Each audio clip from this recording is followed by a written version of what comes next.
Okay. Yeah, so we're starting the recording. Welcome to Summer School 2018, the first Human Design Q&A live video. Welcome. Good to see you all here. Should we start? Do you want me to start off just opening up the floor? Yeah, because it feels good. If you keep it on low, I'll be okay, because the sun is gone now.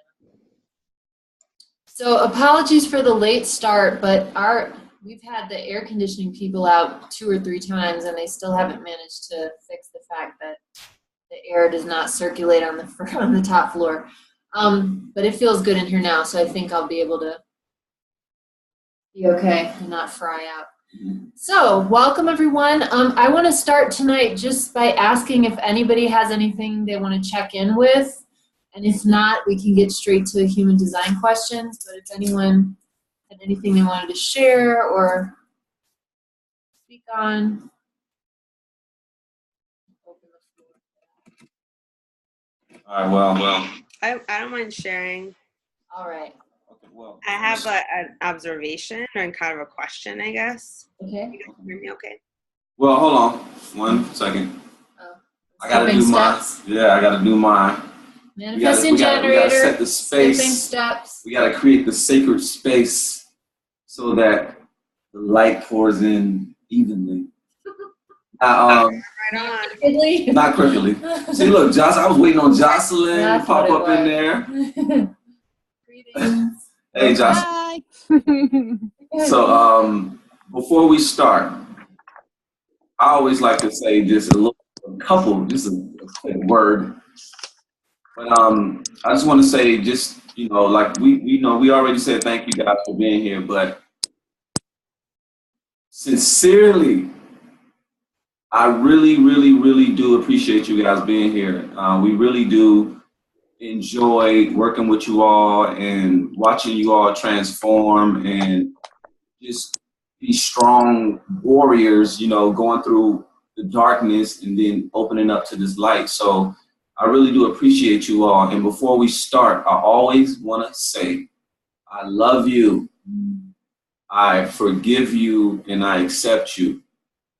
So I just wanted to start this bad boy off on a heart chakra note so that we make sure that we're, in the right realm of existence, because this is where we're at now. So humanity, literally, human design purposes, in 2027, humanity as a collective is moving out of the solar plexus and moving up into the heart space. So by us anchoring everything we do in the heart before we do it, we're literally anchoring in like the new paradigm. We are the forerunner of the new paradigm. And this is the reason why you guys are going to be feeling kind of a little isolated in this knowledge, because you guys are pioneering it. Whenever you do anything, ever pioneer, start anything, it's always like this kind of lonely, at the top type of position you feel, because you're the only one kind of bringing in the newness. So a lot of us, we don't believe sometimes that we're that important, but we are. Like, you guys are extremely important. It's like not even probably 1,000 people that's going through, that's going through just the stuff that you guys are being introduced to, like in such a way. It's less than that. I don't know anyone else except for our one friend who work with us, but there's 2 people in the IFS community that know about human design. So, yeah. So there's guys, not a lot of people on this particular bridge. No, we are literally building the bridge right now as we speak. Every session you guys do, you guys are literally hammering in those rainbow bricks, so that's really what's going on. And it's a lot of work. Yeah, it's a lot of work. So I just want to thank you all, and to let you know that this is a very slow process. This is a 7-year process that we are trying to we're trying to give you guys as much juice and jewels as possible. But it's going to take a while. It's going to take time for everything to integrate, for your life to transform. So we are bringing transformation towards your energy field, the reality is going through evolution. So you have transformation, and then you have evolution. Evolution is a slow down, trickle process, of change. Transformation can happen overnight. So this is why we pack a punch. And when you guys leave here, you guys are going to notice that your aura is going to start to pack a punch, because we're bringing transformation as opposed to just evolution. So, thank you. And Margarita, you can go again after that speech. Thank you.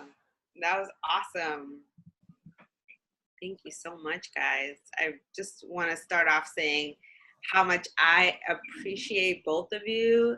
You are such bright, amazing lights. And I just still feel so like lucky that I found you guys. I'm like, how did this even happen? It was like through, this Facebook friend to that Facebook friend. And then something like, it was like a quote from Michelle that someone had posted. And then I went over and friended her because I just really resonated with that quote. So it's just, the way it all came together and what brought me here. It brings a smile to my face when I think about it, for sure.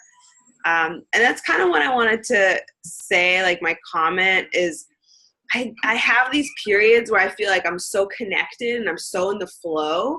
And I'm just like, whoosh, like, this is great, like, awesome. And then I just pop right out and I'm like, what happened? Super jarring and disorienting. And I'm like, what did I do? What did I do wrong? And I'm like, I don't think I did anything wrong. I was like, well, I was following that one impulse and then this other thing happened. And now I'm just out of it. And then like, it's really hard to kind of make your way back in, So I just was wondering if you guys wanted to talk about that. Well, that is what we call the emotional wave. That emotional wave, it ain't no joke, but when you start to like fall in alignment, but on top of just it being the emotional wave, literally, we gotta remember, and that's probably why I started us talking about transformation. Our bodies are literally transforming from carbon to crystalline. So the more we flow into our fifth dimensional nature, which is the flow, which is just following your strategy and allowing life to just happen and then take advantage of what appears. So that's the fifth dimensional way. But because we're transforming from these third and fourth dimensional bodies, like our physical body is changing, we're going to be going through a lot of those kind of in and out of synchronicity or supreme blissful. Some people are having like a full day of bliss, and then all of a sudden they'll pop out of it. Yeah. So it's our bodies literally so the line of the heavenly state is right here. And we're like that, we'll go like this. So, like the sine wave thing like this. So humanity is like waving, our signal is waving. And every time we go up, we reach the heavenly state, we touch it, we feel it, we're in it, and then we come back down. And we're back in the old reality, and it seems like it's like, what the heck am I doing? Why is it not changing? But then you go back up, and then you feel that crazy vibe again, and you get into that flow again. So the thing is the more and more we recognize when we're at that heightened state, the longer we'll be able to maintain it. It's about knowing that you're there and like breathing it out and like literally becoming lucid within that moment and saying like, let me see how long I can extend this. Sometimes we may not want to say nothing while we're in it because we don't want to mess it up. We don't want to drop ourselves off of the thing. We want to drop down. So claim it like, oh my God, I'm feeling bliss. Oh snap, like I'm feeling super light. I'm feeling in the flow. Like how long can I keep this going? And when you just consciously jump into it like that, it'll start to keep you hot. It'll keep you longer when you're up at the wave. But the emotional wave, because humanity is working within the solar plexus, it's going to pull you down so you can anchor down some of those energies, because we may not be 100% ready yet to go full crystalline and just start shining everywhere. So we got to slowly, and this is the evolution part. The evolution is slowly bringing us into that so that we don't burn out. But because you guys are going through transformation, you guys are going to get, it's like you're going to like spike. But remember, we're on the emotional roll. So allow yourself to come down from that spike without any judgment. You know, we judge ourselves when we go up and down like that because society tells us that we need to be stable. And you got to have your head on straight. If your head is on straight and something comes from the left, you're going to get straight up hit. Like you're going to get straight smacked. So it's not about having your head on straight. Like, we have to be loose. We have to be flexible. Like, your head need to be loose. Yeah. Like, you need to be able to see from all angles and all areas, you know. So it's these little small things that kind of get us, you know, and we take it and it sounds good from the messenger, you know, keep your head on straight. Yeah, that sounds great. And then that literally tightens up every single thing in your body, because our consciousness is here most of the time in our head. So if it's only straight, then we're polarizing. You know, we're just polarizing, and polarizing is never the way to go. And when you guys speak to me, you know my Buddha quote: everything in moderation, even moderation. That allows for you to stay flexible no matter what doctrine, no matter what knowledge. The spirit and the soul is totally free, totally flexible, and is totally shape-shifting, like constantly. So I hope that answered the question. It's funny that this is coming up because I just listened to Matt Kahn today. When he walked in the room, I was listening to him, and he was specifically speaking about the exhaustion of the light workers, because we are at the forefront of the beings moving from the carbon base to the crystalline body. And the crystalline 5D body, you know, it's not in fear, it's not in survival, it's not caught in linear time. It doesn't operate with time in the same way. So the carbon denser body, it's still carrying, you know, fears of survival. It's carrying ancestral stuff from generations. I mean, there's a lot of stuff being released, and we're at the forefront doing it. And, you know, it takes a lot of energy out of us. And the mind, or self-like helper parts, possibly even some firefighters, want to hurry up and have it done and when are we going to send, and when are we going to be flying on unicorns and all this. And that creates more stress and more tension for us. So Matt Kahn was discussing just how, you know, and I've said this before in regards to IFS, going slowly is actually the best way to allow this crystalline body to form properly. Resting, listening to your body, like your adrenals. There can be also just regular 3D things going on, vitamin deficiency, adrenal fatigue. But then on top of that, yeah, you're adding all this other stuff that's happening that our species has never done this before. Like, it's kind of funny because every time I say that, I feel like there's yet another part of me that's like, oh my God, because this is so massive. It's taking a long time for my consciousness to really process it. And even now, there's a part of me that's like, is this really happening? But I'll post his speech, his talk. It's on Hay House Radio. I'll post it in the group, because that could be a whole other, you know, we could do a whole other webinar just on that. And, you know, the stated purpose was, you know, human design Q&A. Since we both have open mind and crown, I'm always cautious about us just getting too sidetracked, because we will. If you ever hung out with us in person, we will really get sidetracked. Oh, yeah. So, but thank you, Margarita. Also, grounding. Yes, it's super helpful. Grounding. Do you want to talk about the breathing loop too? The breathing loop? Yeah, with grounding. I guess I could. Yeah, Okay. well, let's just briefly do that because I think that's important with all this stuff that's hitting us right All right. So you mean like just telling them about it? now.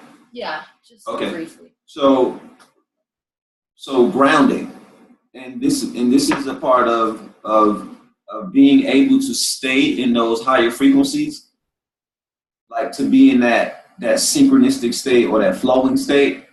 A lot of us, we lack grounding, meaning walking barefoot on the ground, or even thinking. Even if you if we can't make it outside, we're not even consciously, energetically thinking about connecting to the earth.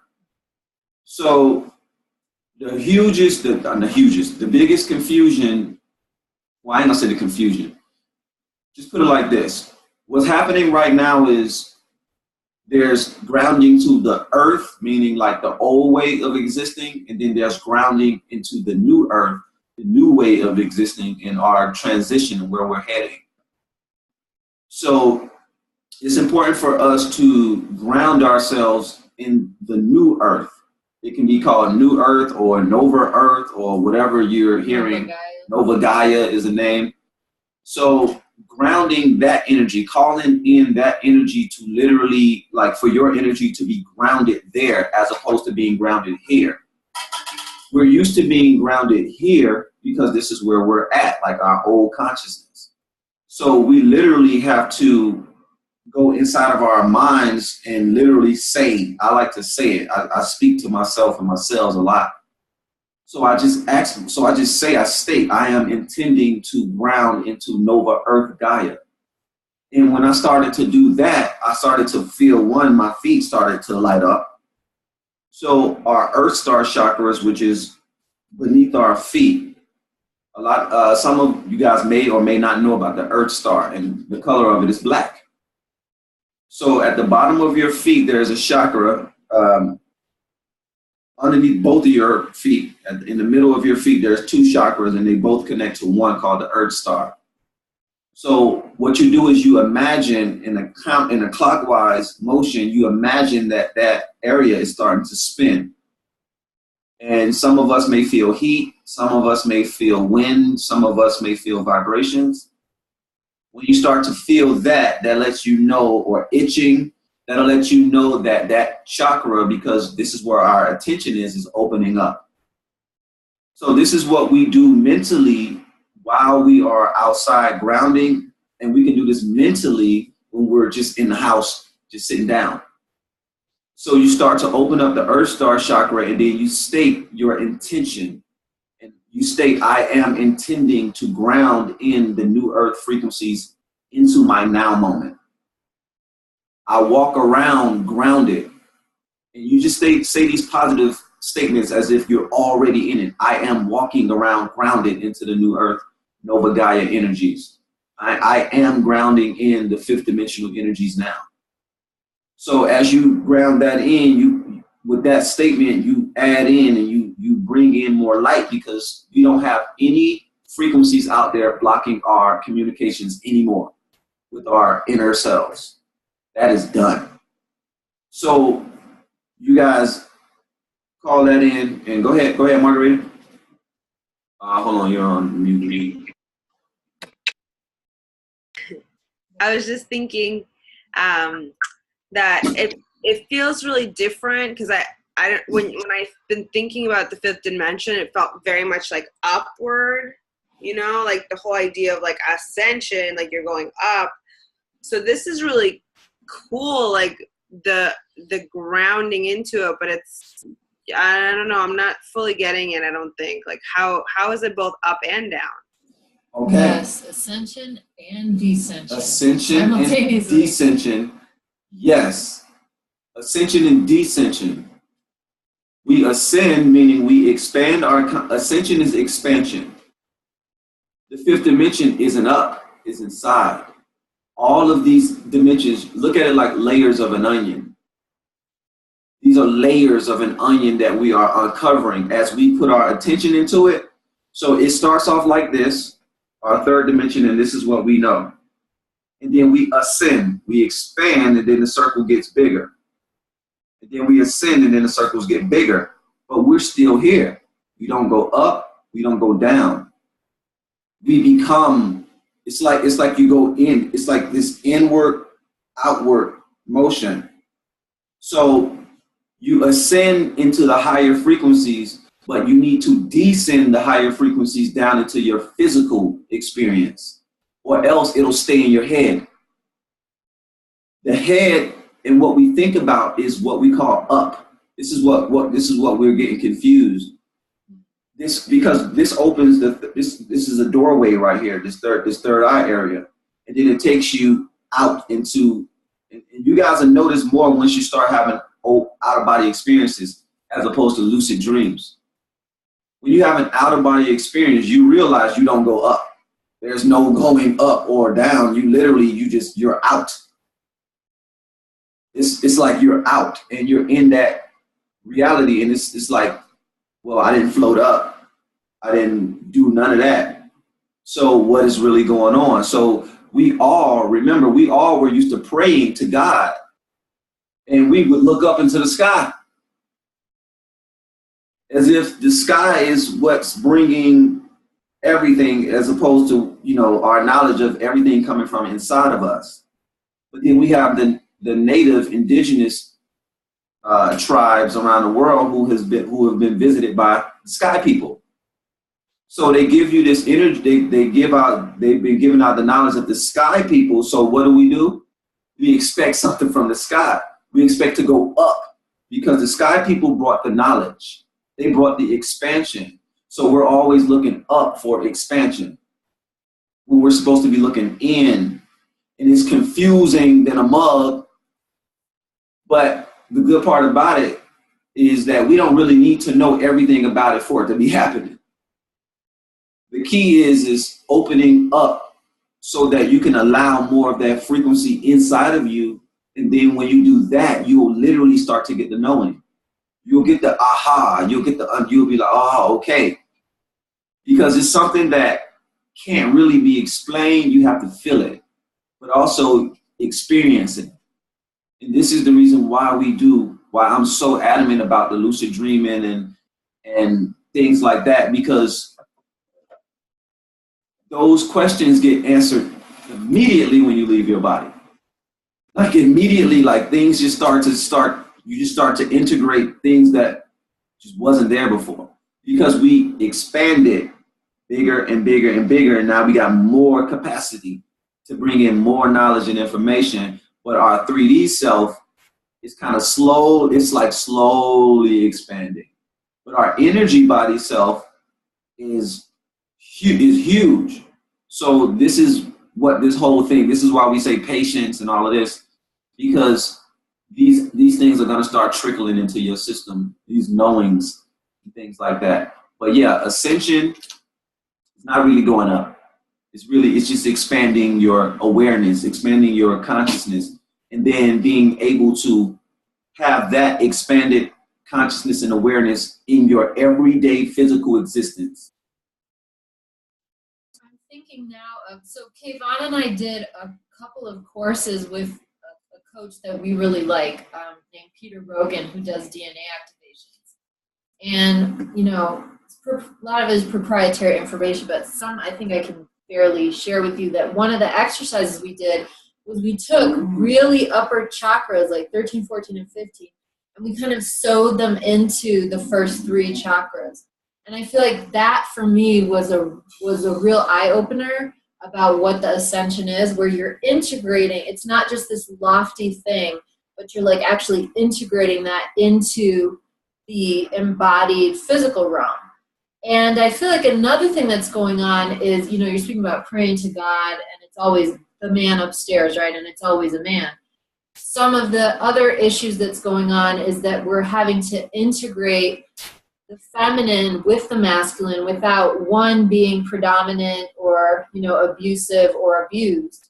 And also, everybody, it's not just women, but everybody is having to go through this process of awakening that feminine goddess energy within them. That has really been, it like simply got erased. There's like these, unitary God religions that literally just erase the feminine out of divinity. Which how can you create when you only have one half of the duality? But anyway, so that's something that I think it's going to take some conscious effort, because we've been so habitually conditioned into doing things, particularly spiritual things, in a masculine way. And the masculine is more disembodied and removed and observant.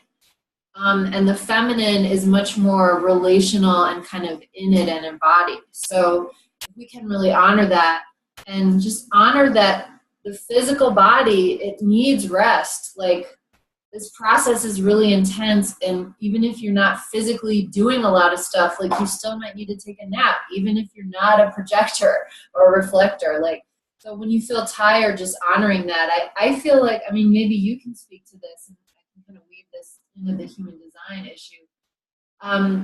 I feel that everybody, but even people who are emotionally defined, you have a wave that goes and you can't control it, and it has to be expressed. It's not appropriate to repress it. That's not healthy. But there are healthier ways to express it, and you can obviously express it with awareness and presence, such as, I have a part of me that's really angry right now, and speak for that part versus getting blended with the part and just exploding. There's a range.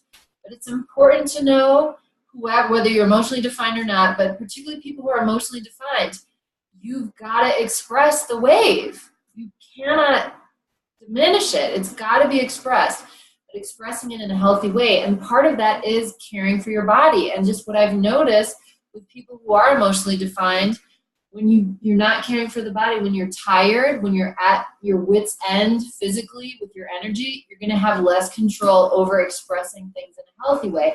And then those of us who aren't emotionally defined, if we're not taking care of our body, we're going to have a much harder time being a screen and not a sponge. And it's pretty much impossible to just reflect that energy back when you're exhausted and overwhelmed. Because if you're emotionally undefined, as you well know, it's very easy to get overwhelmed by the wave. So really insisting on self-care, insisting on carving out space for the feminine, which means being receptive, nurturing yourself, nurturing your emotional world, like nurturing. The feminine is grounding as well. Grounding. The earth. Taking the lofty masculine and grounding it down. Yeah, because we're not in our feminine energy, this is the reason why we're not really living in the fifth dimension all the way yet. When we anchor in the feminine energy all the way, everybody will be in the mode of being receptive and open, because that's what the feminine energy is. It's open to the input so that it can create. So when we become open enough, we'll get the input and we will instantly create. It's just, we have to physically be able to withstand that, energetically. And what I've noticed is grounding replenishes my energy as well. Yeah. Because it does. It's like the earth gives off a negative frequency. So anything negative within your system, you can literally breathe down and have it. This is why I was telling you to open up the Earth Star by spinning it clockwise and then breathing down from the crown, breathing in through the head, or you can breathe in through the mouth. If you want to make it faster, you breathe in through the mouth. In the mouth, when you breathe in through the mouth, it goes directly into the body. So the mouth breathing is for the body. The nose breathing is for the head. So when we want to ground in a fast manner, you want to breathe in through the mouth while that Earth Star chakra is open with the intention of anchoring in the new energy. And you'll start to just feel the energy come through your body and flood. I like to pull in rainbow energy or either golden light energy, and then just literally try to, I try to feel. That's one thing about me is I try to feel it. I don't say, okay, let me see if I'm gonna feel it. Nope, I am trying to feel it. I am literally trying to feel rainbow energy and how that feels, or golden light energy or how that feels. And next thing you know, my body is buzzing. I'm feeling my feet on fire. I'm feeling this, something is happening. So all about intention. Everything is about intention, but descension, ascension, descension, grounding that energy down into this physical so that we can experience it and get it out of the ethers. Most of us, we just are not grounding all of these high, amazing concepts down into our physicalness by just that little exercise. And like Michelle was saying earlier about, we had a DNA class where literally, and I don't know if you forgot about this, but a part of our DNA class was by us taking the class, everybody that we meet, our higher self literally goes to you, knocks on your door, and asks you if you would like the codes that we just received. We did this, what, in 2014? Yeah. So we did this in 2014, and we opened, it was like the J seals and all type of, it's so deep, but we went into the 13th, the 14th, and the 15th chakra. And we took those cosmic chakras and we literally, like we pasted them, we pulled them down, and we grounded those chakras down into the first, second, and third chakras. So a part of our energy when you guys work with us is that you guys are getting that download as well. Every single thing that we have done, especially DNA, with our DNA being activated and things like that, everybody that we teach and we coach and that we transfer energy with, you guys also have the chance to unlock those seals within you just by accepting it. And you guys already accept it because you're in our program. So you don't have to worry about that. And this is the reason why I'm saying that you guys are beacons and things like that. Because some people definitely are not ready to accept it. No, some people are not ready to accept it. So which we've experienced. Yes. And this is why we don't have a flood of a classroom. Yeah. Because you guys are literally getting your DNA worked on when you work with us. So this is human design, this is IFS, this is going to be lucid dreaming, but it's also DNA awakening. And this is something that I always forget. I know it's going on, but I forget to just say it. But I'm not going to forget this time.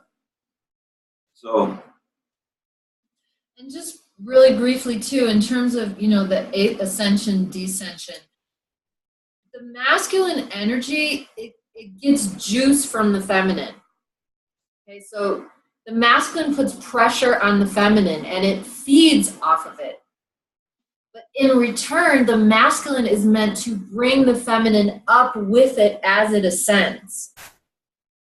So what unfortunately has been happening in this, the patriarchy and the colonization of the planet, there's a lot of feeding on the feminine without the upliftment of the feminine. It's been like just a taking. So we've got to balance that within ourselves. And part of that means honoring the feminine within us, honoring the body, honoring the emotions, again, all that stuff. But also, so big part of my shamanic initiation, I was working with a shaman in Australia who's an Aboriginal man. And one of the things that was a very strict part of Aboriginal cultures is you have men's business and you have women's business. Now, the reason that this is important and the reason that I'm bringing this up right now is that women have gotten co-opted into either dropping our business altogether or getting convinced that we not only have to handle our business, but we have to handle men's business as well. So we're doing all this stuff and kind of leaving the post.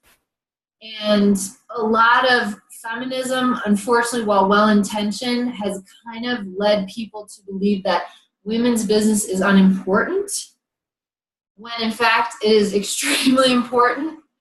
And I would almost say there's certain ways in which it's more important than male business because the feminine can exist without the masculine, but not the other way around. We have XX chromosomes. The masculine has XY. Just think about what that means and the ramifications of that. We are not equal as in exchangeable. We are both super important, but the feminine has a different role, and it's not really just like the flip side of a coin. The entire universe is feminine.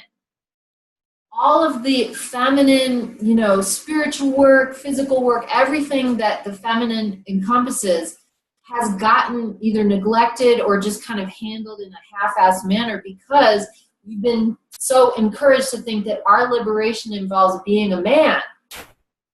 And as such, again, now women are participating in pulling from the feminine without uplifting it and replenishing it. So you've got, you know, motherhood is disrespected and not supported. Sisterhood is, you know, unhealthy, all these sorts of things. But we can change that starting within ourselves, you know, really supporting the expression and the health and the support of just the expansion of the goddess inside. And men can obviously participate in that as well. So if we really, really just stand up for that within our own lives, then we're kind of opening that up so that energy can start to flow again properly. And that relationship can be healthy. Because without the masculine, we just become this sort of relational mass of non-differentiation. And you can survive that way, but then, you know, it's kind of like life in the swamp, you know. So the beauty of the masculine is it brings that ascension process. And again, if the relationship is healthy, it's symbiotic. So the masculine feeds from the feminine, but then it lifts it up, feeds from it and lifts it up together. So we can do that within ourselves. And if you feel yourself polarizing to the masculine, you know, just gently pull those parts back, maybe check in, see why they're triggered, and carve out the feminine. Even if all that means is putting your feet on the ground once a day.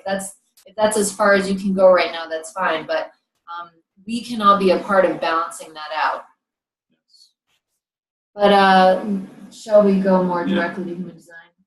No, yeah, we just keep going. I mean, question and answers. So we'll open up the floor, and obviously, you know, the intention is to speak about human design, but you know, we never like the thing about it. Like, you can say whatever you want to say whenever we start any of these conversations. We have a little outline, but it's the universe. It drops in, and it happens during our sessions. It's like whatever is the most important will just drop in and start to just flood the reality. So I feel like it's important for us to handle these things, you know, these questions that pop up, because we're more than just human design and IFS people. You know, we're activation coaching, and that means a lot. Like, we're here to activate you pretty much on all levels that, you know, that we are allowed to and that we can. So, you know. So if anyone does have questions or comments, human design or dovetailing off it, you can unmute yourself or go in the chat.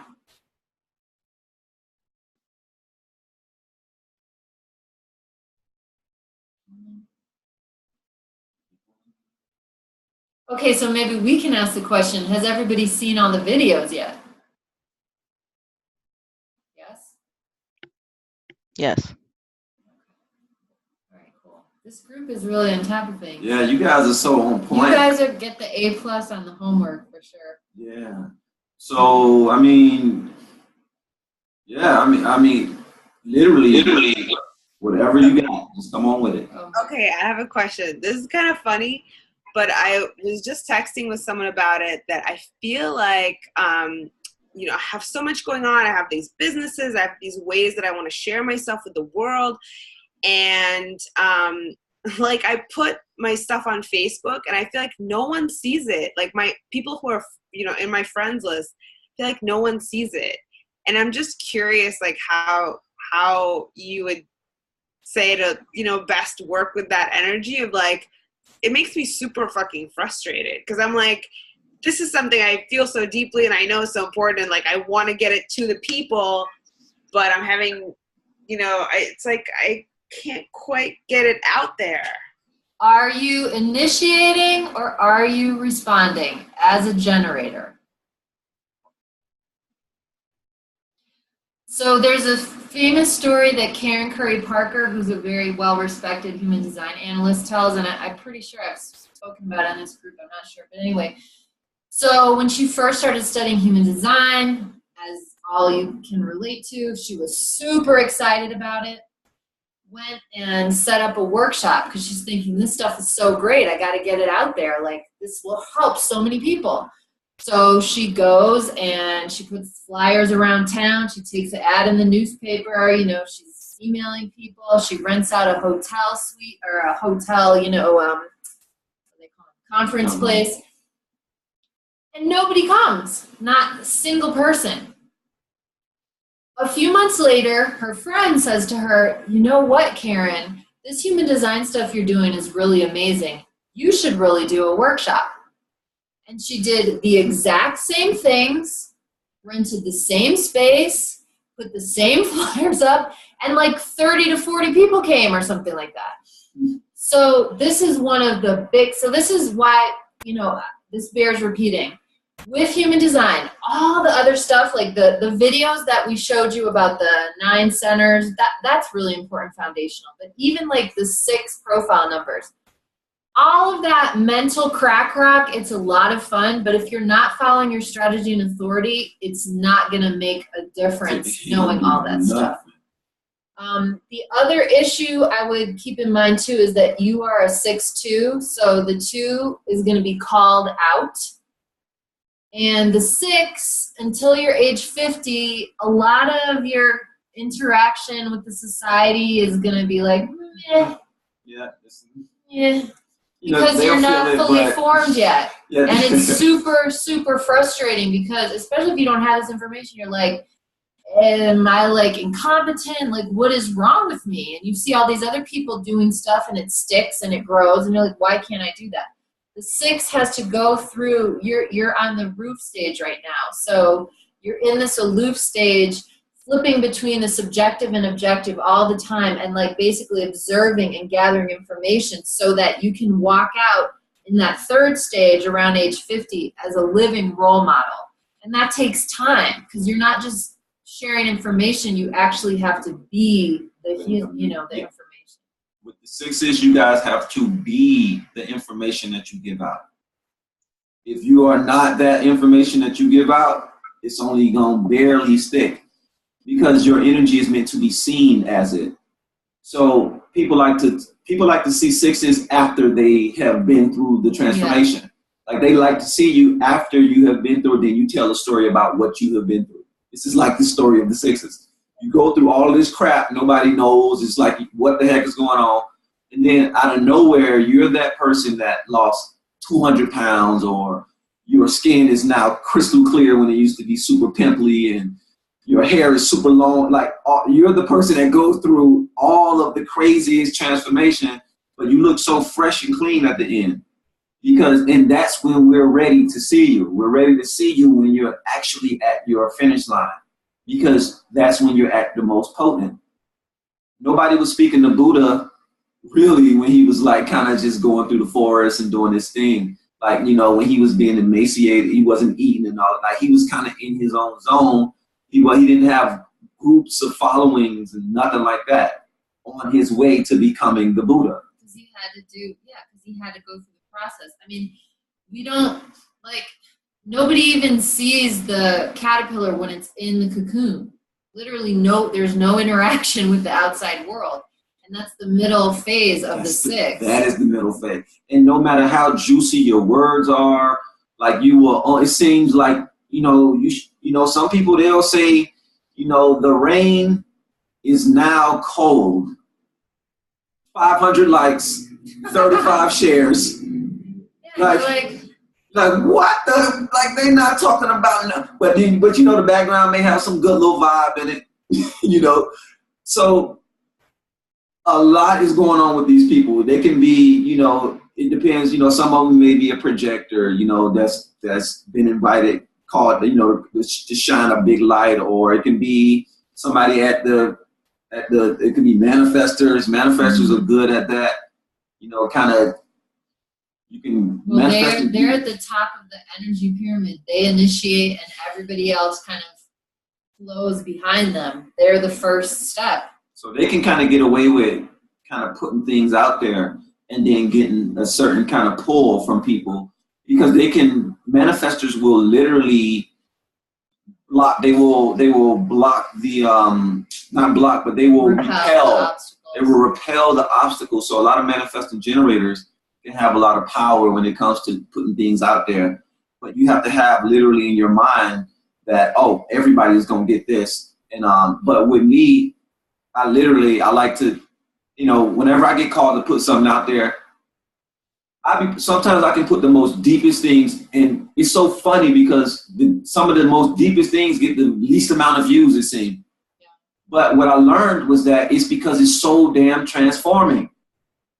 You have some people that did not sign up to be transformed. They're like, yo, I want to ride this little evolutionary train slowly because it's like an escalator. We're like on a speed bullet train, you know what I mean? Like we are trying to blast open those gates into new earth and then spread it everywhere so we can just pull everybody out of the jump. So we're on a different mode. So our energy is a lot faster. So it's a lot of stuff going on. Vibration is higher. Well, before we go to Jocelyn, it reminds me of Shri and Kira, what they were speaking about, and detaching from the pain of the pain. So as you're going through the ascension, and as a 6, this is something that you're really going to have to deal with. Like, being self-led, you're intimately connected with everything, and sometimes the most compassionate thing you can do as a being connected with everything is to step back and release from it. And, there's, we didn't put the Soul Age videos up.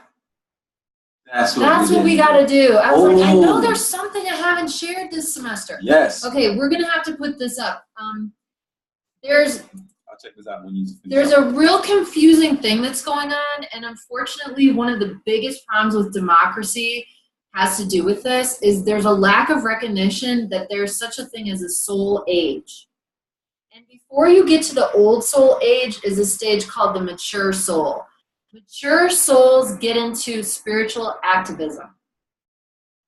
And the intention is good, and it's totally understandable.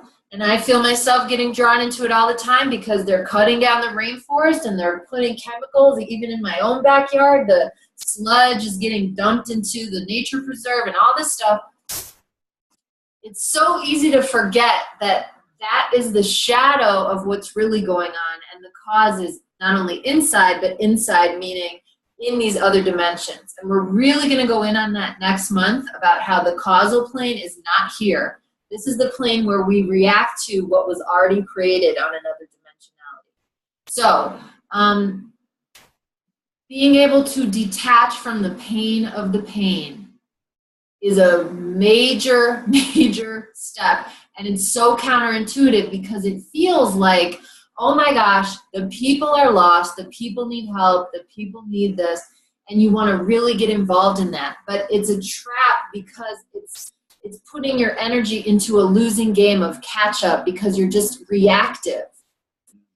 So the most powerful way to create the change is to first go within and shift what is happening within us. And it's very easy for our protectors to be like, that doesn't sound good. We really need to go, rescue those children over there, go volunteer over there. And I'm not saying don't do any of that, because if you're really responding to something and your authority is saying yes, then you should be doing that. But just remember, if you're doing that without first doing that inner work, everything you do there is going to be much less effective, and really it's not going to be achieving the results that you really want. So letting go of the pain and being able to release that urge to get political and fix something out there, that's a super, super challenge. But following your strategy and authority is going to help that, because your soul is going to lead you to be doing the correct sort of spiritual activist work, if it really is correct for you. But you really got to remember that is reactionary and not actually solving things. Very sobering and hard to accept. And also being satisfied with you getting the download that you got, that you wanted to share with everybody, and knowing that your aura, literally, whatever download we get, whatever understanding we get, that does not, especially generator energy, it does not stay in you. Yes. It goes out as a And you can't stop it. flow of energy that you do not have control over. So that can ease you a little bit to let you know that, wow, all right, all this knowledge and stuff that I learned, I can actually release it out through my aura, and that will flood the block. That will give everybody the energy. And what happens is through free will, whenever they're ready, they'll open that little bubble up and allow your energy in. So sometimes you get called out to just put something on Facebook. You might, just put it out there. Because some people will watch your stuff and they won't like it. Because they don't, they're trying to be incognito. It can be celebrities. It can be all type of stuff. So we never know who we affect. It's just that, especially if you drop in some knowledge and something powerful, always expect for that to kind of trickle out. Always, because that's real transformation and change. People don't deal with real transformation and change easily. That's like, it's just never easy to go from one state to the next. Like just going from rags to riches. It's not really that easy. Going from elementary to college, it's really not that easy. You have to go through all of these steps. So we're giving people like graduate mastery level knowledge and quotes and things like that. And where the rest of the reality, is not really there yet, because we don't know how pioneering we are. We don't know what pioneering means, really. We don't know that it really means like you're the only one there. And you are the light that carries that. And sometimes, like a street lamp, that street lamp is not going to really light up the entire United States. But if it gets dark enough, which it is, it can go pretty far. And then, it might trigger somebody else to turn on a light, and then somebody else to turn on a light, and that's what's happening. As long as it reach one person, I always say, as long as you can reach one person. You get one person to look at your stuff, one person to like your stuff, or whatever it is, like that's it. That's a whole nother solar system. Each and every person represents an entire solar system. All your chakras are connected to the planets and the cells and the stars and all of this stuff. So you are supremely connected and you affect everything. It's just a bonus to get 2 people or 3 people or 5. That's just an extreme bonus. Because if we didn't have social media, we would literally just have our family members and maybe the people around us in our little neighborhood if they want to listen. Well, the only thing I would say to that, though, so we don't homogenize, is that she is a left angle. It's a little early for us to get into the angles. I would prefer to save that for after you watch the relationship ones, but the angles is something that you're not really going to be flowing with until you get that strategy and authority down. So it takes a few years for you to really click. And I finally got this book. I've been wanting to get this book about the different angles. So this is right angle, left angle, and juxtaposition cross. It finally came today. And I read about my cross and I literally was sobbing. It was so powerful and it just, everything was like lighting up and coming together. So the thing with the left angle is we're not really here for self-development. We are here to be leaders, administrators, guides of bigger groups of people. Hold on. Okay. Because Saturn return, Chiron returns, Uranus opposition, I think she has a right angle. Okay, so it might be pulling her. So what happens is if you're a left angle, you start off with literally being like the transpersonal karma and things like that. But throughout certain cycles that come up, like your Saturn return, and I believe your Saturn return may be a right angle or juxtaposition, one or the other. So when it comes to that, it kind of switches the game for you. It changes. So some of us, the left angle, like you say, is not here on self-evolution, but that's only at first. So until you clear out what it is that you came here to clear out. Most left angles come here on a straight up mission to clear out sexual abuse, mental abuse, emotional abuse. So physical abuse, when you clear that out, when you clear out that paradigm and that thing within your left angleness, then what happens is you start to meet right angles. And right angles start to tell you and start to teach you things or pull you into classrooms and things like that. To let you know if left angles are supposed to evolve or not is now. If you are a left angle and you are in this class, and you are here talking about things that are uplifting your soul and bringing you to another level, that's evolution. That's bringing you to the next step. So each and every one of us go through evolution. It's just at first.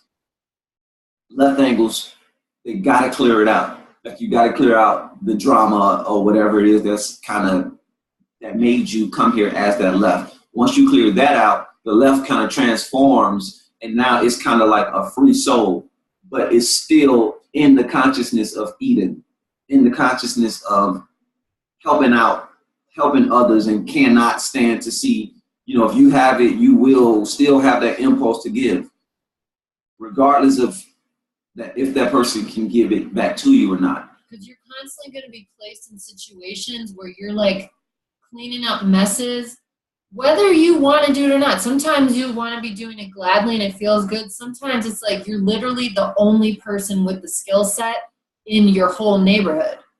And Yes. And even after you do the karmic clearing and stuff, it's like your soul has a purpose. And the way that the left angle works, it's not a destiny path. So it's looser. The left angle's life can go, it's more volatile. It can go in a lot of different directions. The right angle and the juxtaposition fixed cross is on fate. So they're like super, super rigid. They're like the 4 ones, they can only do that thing. The right angles are on destiny, but a right angle meeting a left angle, the left angle can change the destiny of the right angle. So as a left angle, you unconsciously will feel that and feel this urge to be changing the destinies for the better. And you can't get over that, because I've tried to be like, F everybody, I'm gonna go do my art, you know, blah, blah, blah, blah, you know, I don't care if I have these skills, I'm tired of this. And then like literally strangers come up to me and I'm like, how do you even know to talk to me? Like, what are you doing? Leave me alone. I can't get away from it. And that is the left angle thing. You just can't.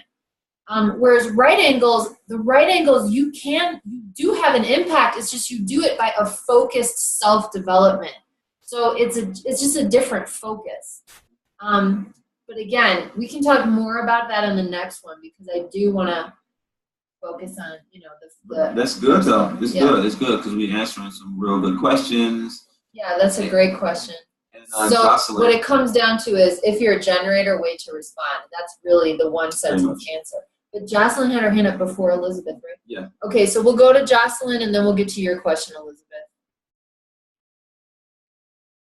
All right, you gonna unmute yourself? There we go. Yeah. Okay. So my question, actually, it kind of goes along with Margarita has been saying, is like, you know, I go from the same type of aspect. Like, I'll post things, I'll share events, I'll do retreats and things like that. And, you know, being a manifesting generator, I felt like I could initiate and then wait to respond, but I wasn't sure, like, when is the right time to do what and how to do this so that it's more seen, you know, and then also not shutting myself down so much when it's not seen, and like feeling like, nobody really needs this, let me just shut it off altogether, you know. Like, I feel like I go into this ups and downs of not really knowing when to use one or the other, you know, And you're emotionally or how to be. and she's emotionally defined on top of that. Okay, so Yeah. I always, you know, I feel parts of me making statements about this design is the most complicated, and you can't make it the most complicated, because being a reflector, that's super hard. You got to take 29 days of sampling everyone in your community before you can make a decision. That's not easy, okay? But you're an emotionally defined manifesting generator. The clunky process you have to go through is you have to wait to respond. You're initiating first and then respond. You got it backwards. yes. So wait to respond, then you can initiate like a manifester. The problem with an emotional manifesting generator is you have to wait for 2 green lights. You have to get your feet wet on that second green light before you can know if it's a yes. And for you, you have to get your feet wet in a situation where you have enough time to go through an emotional wave while your feet are wet. So So it's like for you, the example we always say about a party is like you would have to get invited to the party on Wednesday, say, okay, let me see how I feel. Saturday comes, it's the day of the party. You're kind of getting a green light to go, but then you have to like go to the party and spend some time there before you can feel like if you should be there or not. It's a really challenging thing, but it can be very helpful as a manifesting generator to understand and appreciate. The reason we have this complicated process is because our energy field is so massive and so impactful. You've got a generator attached to a manifester. This is why it's actually by grace that we're given all these roadblocks, because if we just could say yes in a second and just jump into things, we would be getting involved in all type of BS, our energy getting pulled in all type of directions, building things as generators that have no business getting built. So we have all these like firewalls to go through before we get the full yes, because when we get the full yes, it's like, and also waiting, well, so this is the trick. Always tricky with the manifesting generators, because depending on if you are the manifestor pretending to be the generator, the manifestor pretending to be the generator versus the generator that has the capacity to manifest. This is the deal. If you are, I think you had mentioned to me that I'm right on the fence. Like I can go either way. Either way. So this is what you do.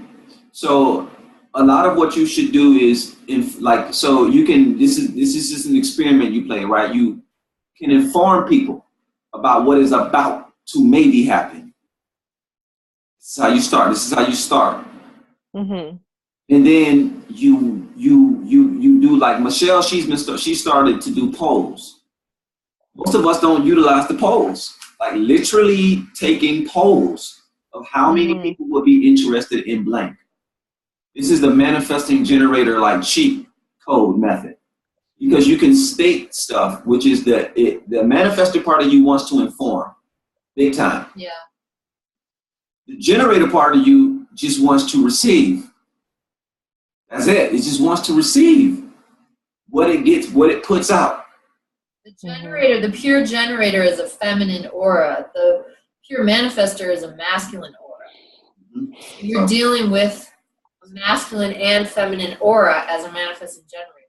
So this is what your chart is more leaning towards the left, which is the manifestor side.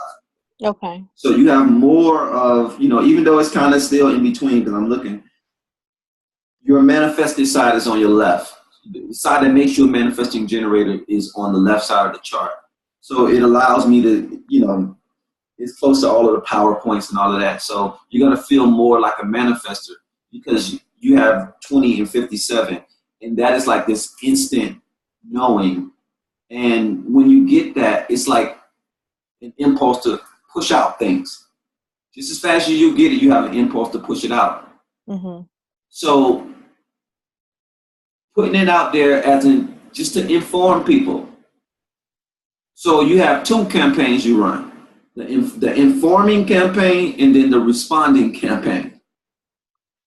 You inform them about the retreat through a poll to see where the energy is, because it may not be a bunch of people around that even need that service.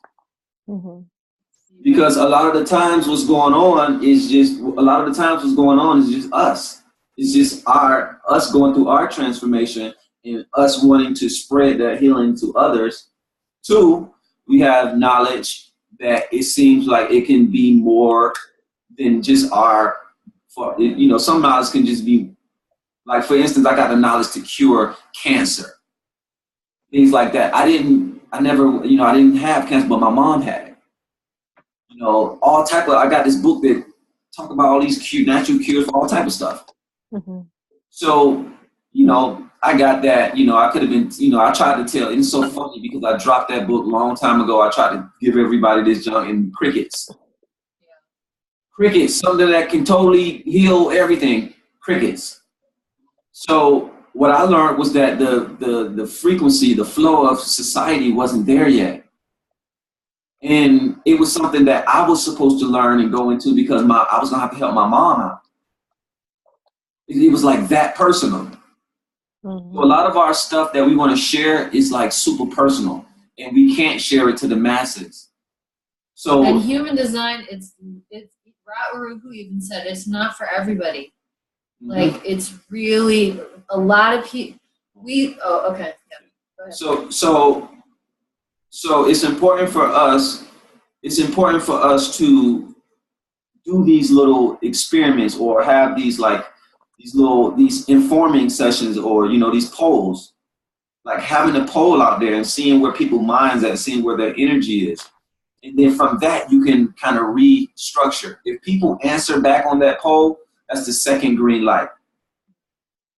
And once a manifesting generator get a second green light, you pretty much gain the ability to kind of run the energy, to kind of create what it is that you would like but I like to do it through intention. If you do not work through intention as a manifesting generator, it ain't gonna work really. Mm-hmm. Generators can get away with playing around with that intention game because that energy is gonna come back no matter what. Because you're a pure magnet. Because you're a pure magnet. Manifesting generators, you're not a pure magnet. You're a magnet and a repelling force. So you need it's just more. You need more consciousness involved in your process. So it's a little slower. So you have to do more steps. That's why the manifesting generators like to skip steps, because you have to take more steps than everybody. And I feel like it's also we skip steps because the energy is you have it's like trying to sit on a volcano all the time that wants to erupt, and you're like, can I just let this out already? And, but then it's like wanting to let it out. But then since you're a manifesting generator, you can really get caught up in being overly busy. So it's like you want to get stuff done so you don't have to do stuff anymore. But then it's like everywhere you turn, there's stuff to respond to, and it can get very hectic. Right. And I feel like I go through what Michelle also mentioned, either I get discouraged or I get overwhelmed, and then I'm like, okay, I don't want to do this anymore. And then, but then you get people being like, hey, have you heard about this thing I heard that you do this, or do you know about this? And you start getting all this invitations again, and you're like, but wait, I'm trying to not do this anymore. And it just keeps on getting, invited forward. And it's just finding that balance where you don't get overwhelmed or tired of not being responded to, I guess, or received. Yeah, and this is why I like to when you put anything out there into the world, that is just one half of the thing. You can just be happy that you're allowed and you got the strength up to post what you wanted to post. That's all you need to do for that one part. Mm-hmm. Whether people respond to it or not, that's not what the manifestor really cares about. The manifestor is just informing. It doesn't really care about if they receive it or not. Your job is just to put it out there. When you get that process, when you understand that part of you, you won't you'll take away. It's a certain energy that we feel that it's like a fear of not being recognized or people not showing up, and that makes them not show up. That makes them not, because we have this, because we're skipping steps again. You're informing, but then you want to inform, and then you say, okay, I'm informing, so then, a certain amount of people should hit me back or whatever thought comes after you inform. It should be, I put this out here. Oh yes, now my feet is kicked up. My generator part is going to work. It's magic. And now all I have to do is just respond to what's in front of me. We leave it out there. We inform, we push it out there, and you leave it out there. And then you have no energy behind it, meaning you don't, it's up in the air what it's going to do. Anything dealing with other people, we always have to have the attitude of it's up in the air. Mm-hmm. Even with you guys. I've been reminding everybody about the mindfulness thing, being mindful every hour on hour and all of this stuff. Ain't nobody really, everybody tells me I ain't really been doing that, or I'll get on it now. So But just to let you know, we put it out there. Whether you do it or not, I don't really care. In all honesty, I want you to be happy. I want you to grow and transform, but I'm not going to care past what you care. I'm not going, if you don't care past a certain point, oh, I'm not going to extra care for you. I'm not going to jump over that gate and do the extra caring. That's where we get messed up. That's when we start to cross the line into other people's free will. Yeah. It's when we get into the over caring mode. Mm-hmm. You see, you're getting all this information so you can so you can understand who you are and be okay with that. To know that, okay, wow, I do have these processes, so let me slow down. Or, let me try out these things. Okay, yeah, let me put it out there, and whether they respond to it or not, it's off the chain. I know it is because of what I went through. But they may be on something else. They may not be. So I'm going to open up to the people who are ready for that. And I don't care if I get 2 or 3 people, then that means that's what the universe was supposed to bring for me. Now, if those 2 or 3 people can't pay my rent, then I'm finna take my gripe up with my higher self, my guides, the universe, and I'm gonna say, hey, pay me for my worth. If y'all don't want to pay me for these retreats, give me money from somewhere else, or give me my security, comfort, and my everything from another angle. But we have to be open to receive from these other angles, because these other angles gonna be some triggers, like parents or people, like that may have the money or that may have the help that you may not want to deal with, but you get triggered. And the real reason you get triggered is because you have a lesson to learn with them, because they are the ones blocking your dang on door to the prosperity. And it's certain energies that's really doing that. And your higher self will have you, like your ego will have you running all around the country, creating programs, doing all of this stuff, working your behind off. You got a huge prosperity door right here that you do not want to go into because of the trauma and the drama, which is, I can see that. Nobody want to go into the fire.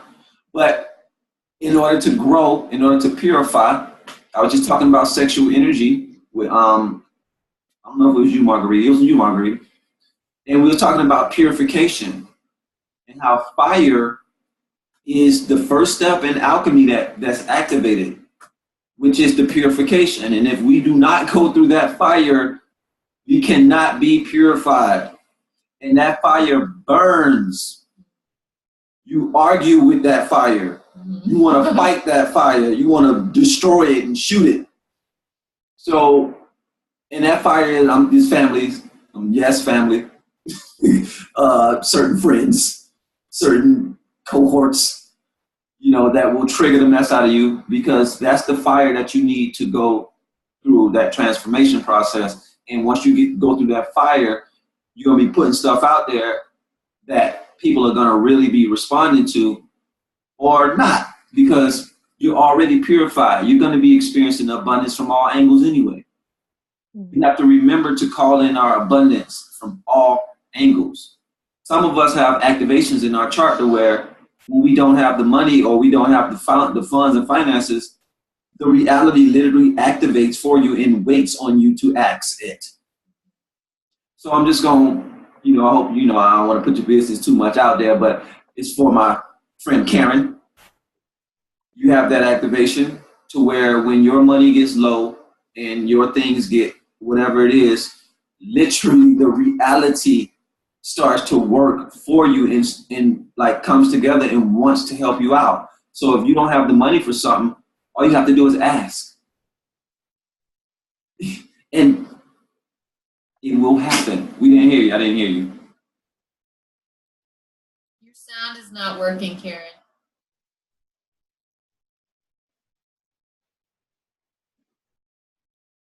Can't hear you. Is he? Oh. He's not muted. No, he's. I have to pull the headphones out. Okay, can you hear me now? Yes, perfectly. All right. So my own instincts say that that's what should happen. Uh-huh. I'm waiting to see it happen. Now, with the IRS, $1,000 that was like nobody would say for sure, but you could pretty much count on getting dinged $1,000 for an extra 1,000 for taking out my retirement early, and nope, they gave it back to me. But and then the state just today said, "Hey, you still owe us money." And I was like, okay. So, we're learning, right? But how do I ask? What do I ask? Who do I ask? So, very good question, because Michelle was talking about how she needed some money the other day, and she asked herself. Ah, She stated. So we state what we need, and we ask ourselves inside during prayer, during meditation, during visualization. Visualization is definitely good, but I like to add words as well, because for me, sometimes it's hard to visualize me having money. It might sound weird, but we don't really walk around like tossing money in the air, like we don't walk around with briefcases of money. So every time I try to think about like having money, it always is so freaking hard, because yes. who lives with piles of money like on a desk? You know what I mean? Like, Yeah. So it's weird to manifest it. So this is why I love to use words, and this is why I've been training myself to just listen to my words, because my visuals, I just have to admit it, it's hard. It's not easy. So I started to ask, and then I would state it out loud that I need the help. I need this money, and I say things like, whatever money I spend, I want it back times 2. Yeah. Now, when I say times 2, I always have a little weird thing, and I'm like, okay, universe, that's a little bit, that's being greedy. Now, I can just get it all. I can get it back. Just give it back to me, though. Like, let me do that actual, as I give, I receive, as I receive, I give thing evenly. So I started to ask that from the universe, and then I started to do it. Well, I tend to envision myself as kind of a conduit for abundance. I mean, it just seems natural to say, I'm going to be a river, and there will be tributaries, and everybody's going to get a lot that way. I just keep waiting for when it works, Now the thing is realizing certain things, like the fact that you had to pay for this class. Yeah. You may not have had, or thought you might have had the money before, but somehow you're in this class. That was the $1,000 from the feds. Yeah. So what happens is you got to count that. You count that as, okay, wow, that was there. So that was your example. So now you start to look at other examples. Somebody giving you $5, $20, $50, and then go back and then enrich those moments with your, like, literally going back, focusing on, and then feel those feelings of how good it felt to be like kind of saved and supported. You know what I mean? Like, you was at your last, and then, oh my God.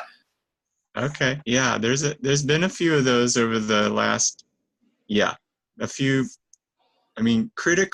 small but critical incidences that were just great. So thank you. Yes. And the more and more we expand and we add feeling to that, and we remember that, like, instead of, we remember traumas and we remember dramas, but we rarely remember those miracles.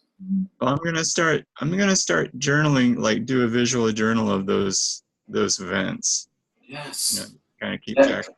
Yeah, let us know, like, look, and let me know, like, say it, like, express it, because it's other people out there that may have that same, may have a similar activation or something going on, and they may have forgotten that, wow, wait a minute, I did ask for this, and then this happened. Oh my God. And then you start to see, and then the whole river flows, and you see, oh my, because I had this thing about people not caring about me, and like me being homeless, and like having support.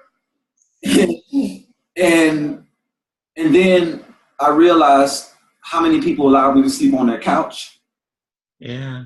How many dinners was made for me where I didn't put in anything, and then they was like, come on and eat. Like so much support from my son, you know, from my like mom and family. I was like, oh my God, I just been in bougie mode. Like in my mind, I was supposed to live like Richie Rich at all times, you know, floating. And every time I did not live, every time I was in a lower vibration, I was like, the world hates me, no support. You know what we do. So when I recognized that, oh my God, I have supported all my life, even if I had to sleep on the, you know, even if I had to sleep on the floor in somebody else's house, I didn't have to sleep outside in the cold. Yeah. So I count, and I'm going to teach you guys something called recapitulation. But I literally, when I did this exercise and I went back and I went through all of that, it changed my life. Yes. I did all of that before I met Michelle. Oh. Before I had this business. Yeah. I had to clean out so much of that. I went through the same. I'm talking about the same exact thoughts with the same exact emotions I went through, and I had to rise up out of it by humbling myself and just being grateful and recognizing. You know, if you're a 5-1, if you're a projector, we're here to recognize to be recognized. So if we don't recognize the small things, the victories, the universe is going to keep putting you back in that mode so you can finally get it. Okay. All right. Thank you. Yeah. You're very welcome. And just really quickly, I always love when people speak out things that are on their chart. Karen is talking about being the river and all these tributaries flowing, and then Karen redistributing everything. Karen has gate 21. Gate 21 is the part of the money line that is the one responsible for making sure everyone in the tribe has resources, that the resources are distributed fairly amongst the tribe. And don't I know it? And don't I spend like 9/10 of my time trying to figure out what's the visual equation that's going to allow that, you know, without I like the river. Somebody in the process. The river is amazing. Just you even visualizing people coming to that river to like pull out prosperity. That's what it is. Having people show up to the river with buckets. Yes. And even you. The river is so full. Even you. Yeah. Because Karen is really not providing this, like you say, you're the conduit. So that means you're getting it as well. Yeah, it's not. Yes. Oh, yes. So, Beverly Nation, the video that I showed. Beaming that to you this whole time. I heard it. Okay. So Beverly Nation, her visualization was literally, she said she would envision miles long of clients lining up at her door. Just all the way out until she couldn't visualize it no more. And just, you know, fuzzy looking face people, you know, not real, you know, just people. And she said she literally wanted to make a certain amount of money. I think it might have been $5,000 a week or something big, something like a week. This lady started crying on her video because this is what she's making per week. Because her clientele won't stop coming. So here's like a major snafu that I've been wanting to ask you guys at some point. The work that I do, if you, I have 1.99 master's degrees in counseling, like a number of different modalities, systems, and a few that I taught myself afterward. And now we got the IFS coming in. That's really interesting. The people that I work with are in a similar space to myself, which is obviously going to happen. And there is a bonding issue. You can't pay for that. You can't pay for that. If you pay for it, you can't trust it. You can't trust it to be genuine. So then it's like, if I do the work I love, wholeheartedly, who does pay me? Because it will not be these people. They can't, it won't work for them to do that. Now, At least that's what I perceive. And I don't know what I'm missing. oh, that is a very, and I remember we're gonna get to the other question too. Yeah, we gotta get to it. That's a good one, because when I first started doing the human design, I was in the projects. I was in the, what I like to call the $20 a week reality. Yeah. You can have $20 and literally kind of survive damn near throughout the week somehow. So You can get some weed. and even get some weed if you need to get, so it's just so crazy. But that's the actual reality that I come from. And I had an issue with starting my services, because my services, at first I started it for free. Yeah. But then I started to notice that I was getting the short end of the stick, Oh, yeah. because consciously I was already in the 5th dimension, because that's where you're at. And in the 5th dimension, you don't have to pay for anything, because But you also don't want for anything. but you also don't want for anything. The fact that you want in this reality, what we have to do as fives, because we have the 5 energy, we have to ground ourselves back. And what we ground ourselves back with is just understanding that, one, when we state that these people cannot pay, they will not pay. They won't even work their way up to paying. Mhm. So what I did was I started to just, I had to get more flexible. But I also learned that energy out equals energy back. And when I was giving out my energy and knowledge to these people, they wasn't even following their designs. They wasn't taking my advice. They was reverting exactly back to where they were at. And I was like, what is going on? My higher self said I wasn't charging. But I was like, if I charge, they can't afford. Well, Yeah, it's not affording that's the issue. I mean, it is affording, but that's not the issue. So, all right, let's plumb this for a moment. As I tried to figure out, because I hate business. I hate it. So my thought had been, well, if I only work with people who, like, if I'm working with you for 5 minutes and I get tired of you, I say goodbye. And then I keep waiting for somebody to say, wait a second, let me give something back to you, because I would like to work with you further. Let me motivate you. But when I try to explain that concept, it goes very badly. oh yes. Something everyone really's got to understand. Money is used as an excuse in situations where people don't actually want to do something. They say, I don't have the money. People who are not ready to heal are going to say, I don't have the money. Every time. When you're ready to heal, you are going to find a way. And it might not necessarily all be cash. They might find some service they can barter, or they will find some way to give energy back to you because they are ready to heal. So a lot of times people listen for it around you, not just with this issue, but with all types of things. People will say, I don't have the money, and it's shorthand for I'm too scared. It's not the right time. I'm so overwhelmed right now. I don't have space for this in my life. I'm just not ready.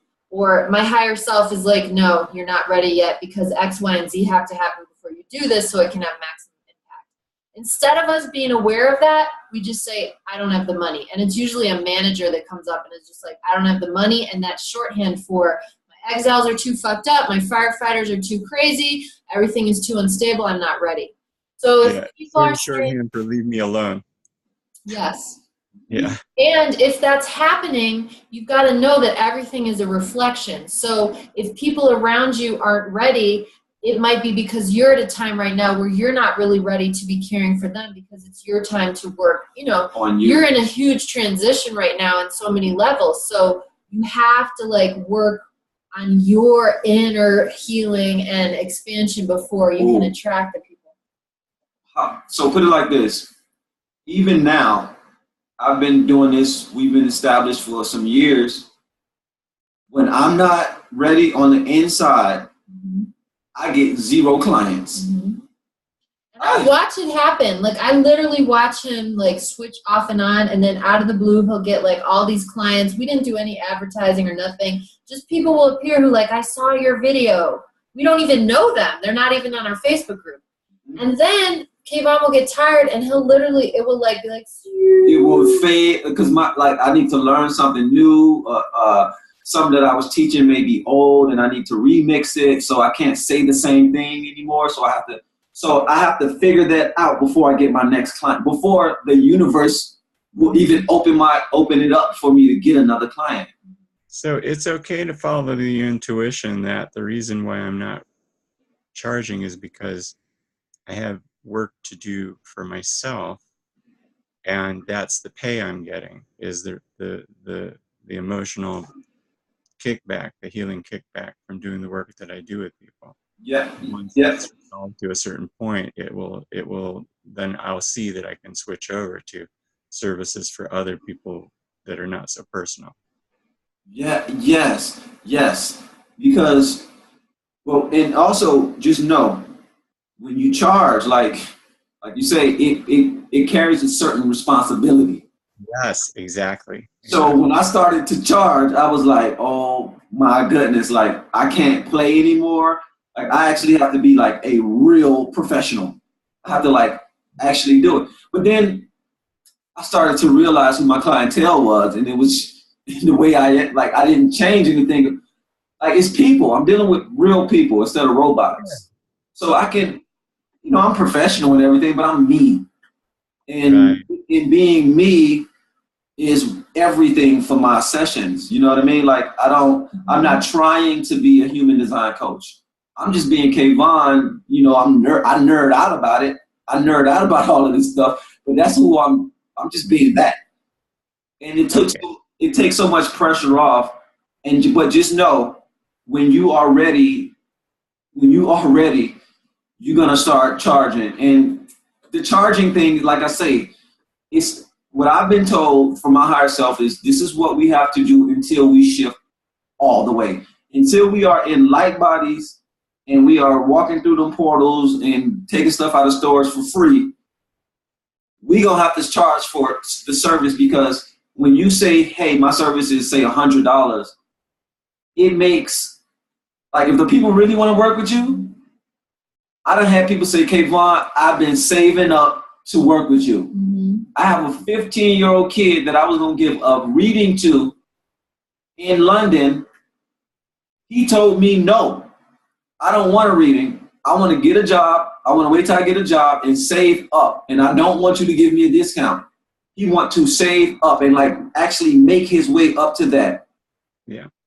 That blew my mind. Yes. Because I was where you're at. We're 5. The 5 is the humanitarian.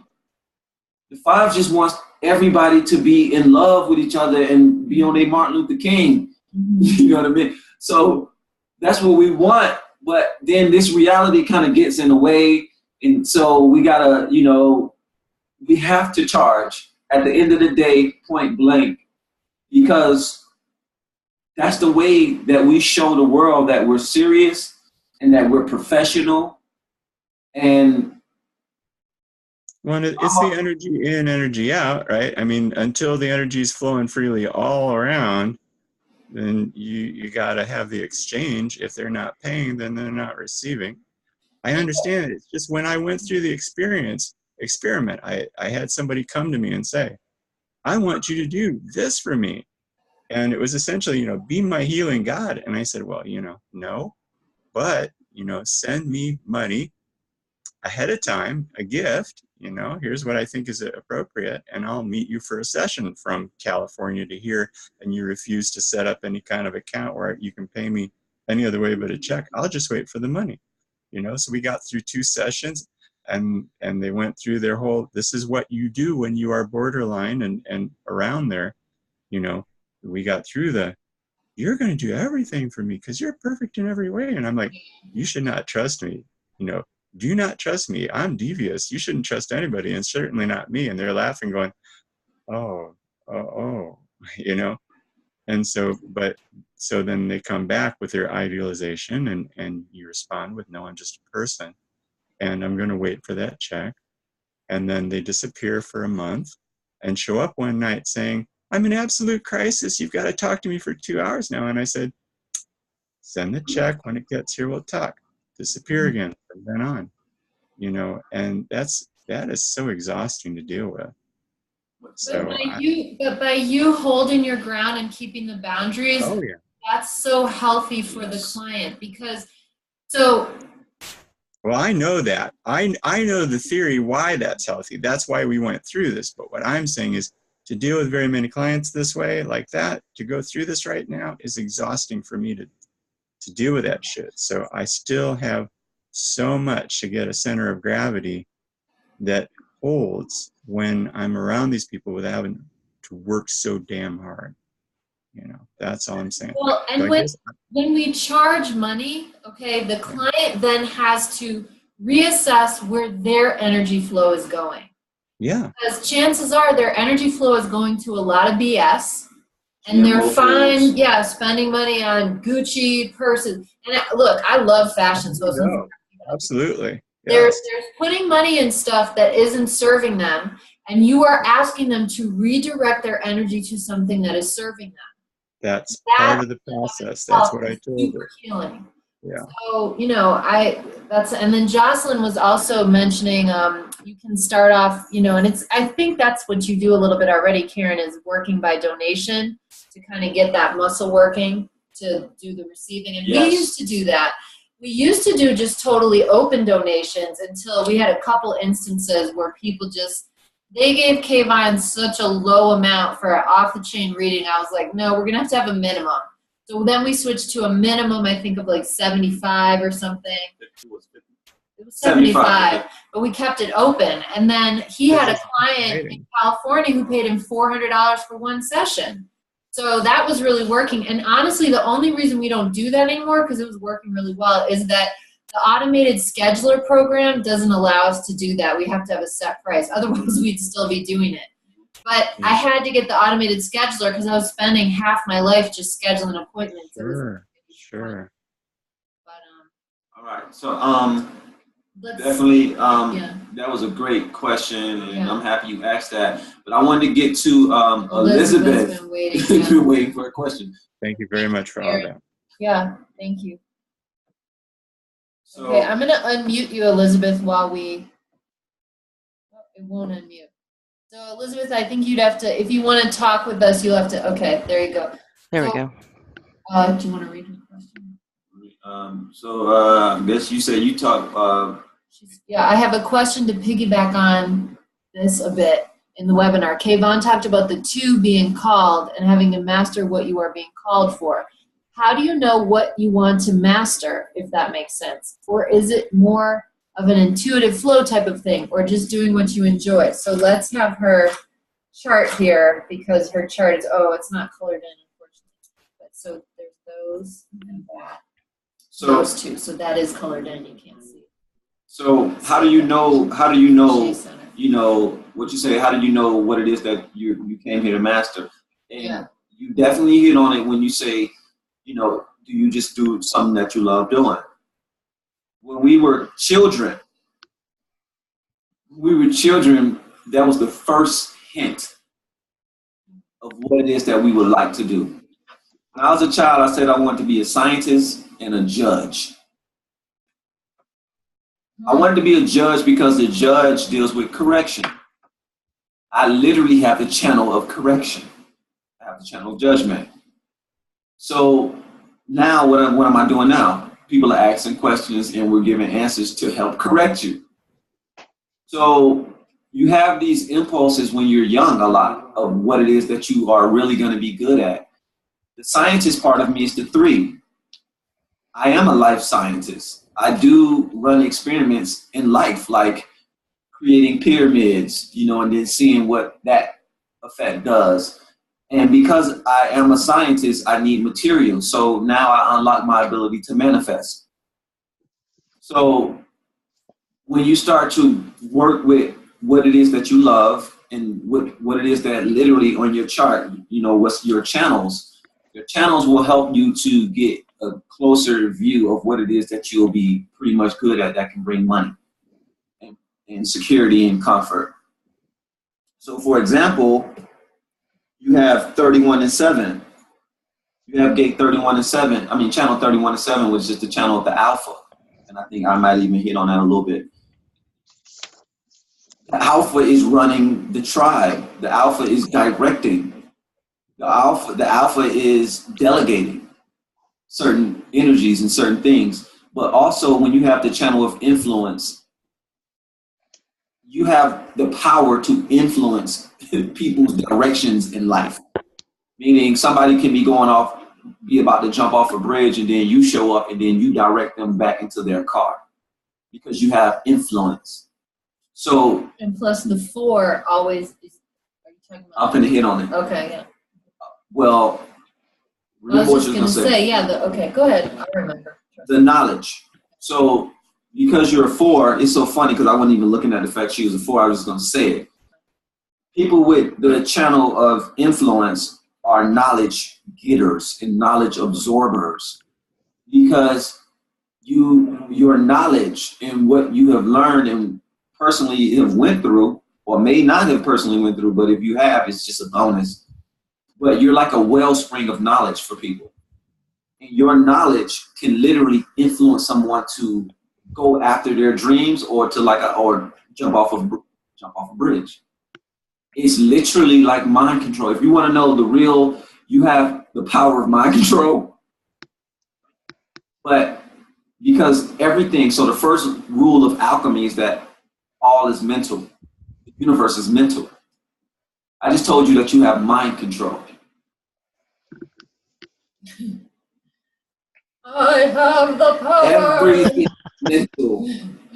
You have mind control. So what is it that you would like to experience? What skill would you like to develop? You see what I'm saying? So you can go anywhere. It's just what piece of knowledge would you like to learn? You're literally that wide open. And whatever floats your boat. This is why you boil it down to what makes you feel good. But pay attention to how you give knowledge to people and how that makes you feel. Because that'll be the determinant, like that'll let you know, like if you really are that type of person to where you're supposed to be delivering, it's kind of like juice to people. So the 1 energy is, not the 1, but the 6. The 6 is the model. The 6 is a 3 at first. So it's expression. So and trial and error. And trial and error. So it's important to know and to be easy with yourself when it comes to expressing in trial and error. But the 4 part of you is definitely here to spread this knowledge, but it's also a networker. So having a social network, being a part of groups and things like that is where you're the most effective.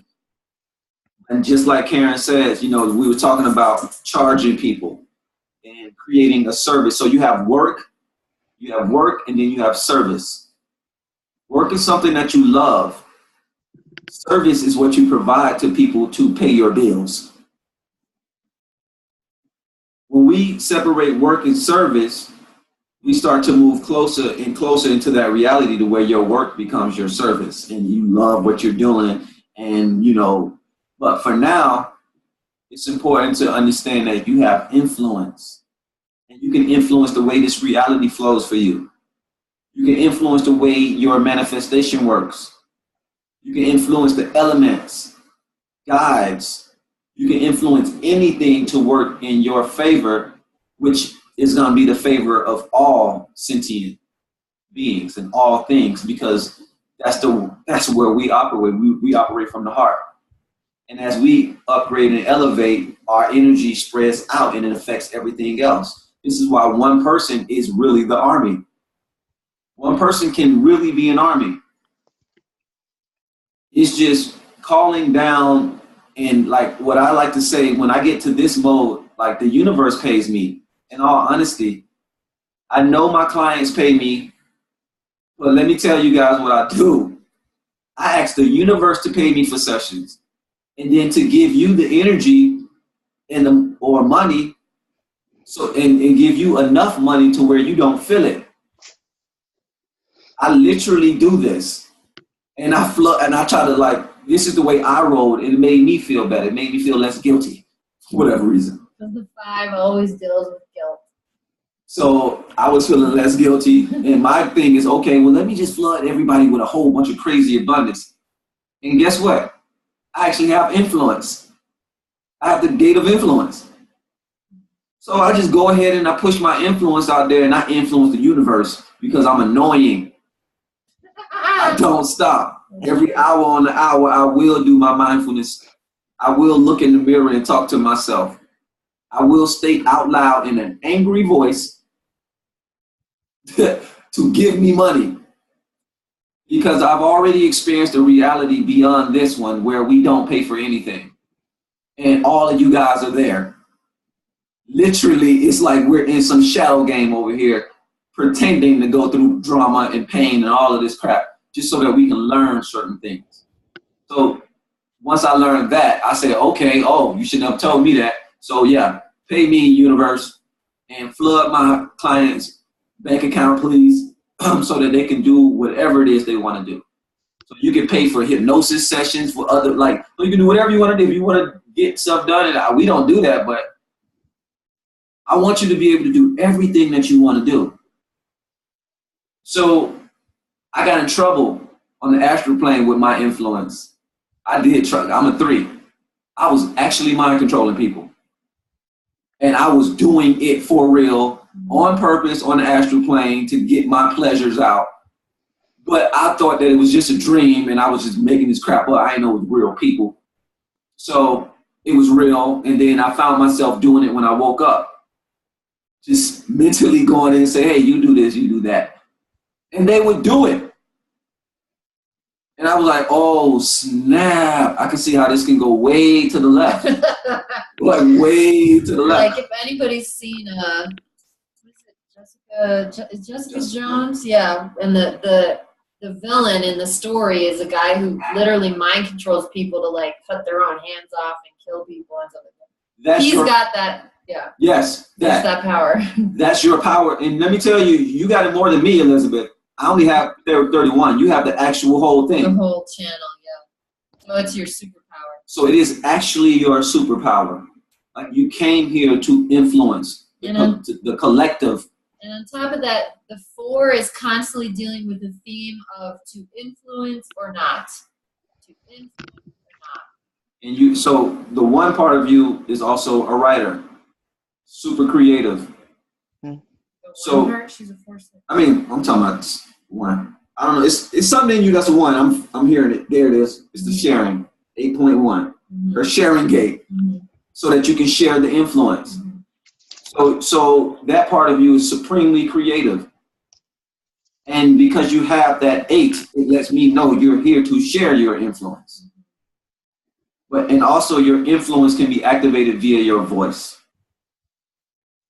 She's saying stuff out loud and waiting for it to come. Well, and particularly since her question is about how do you make the decision.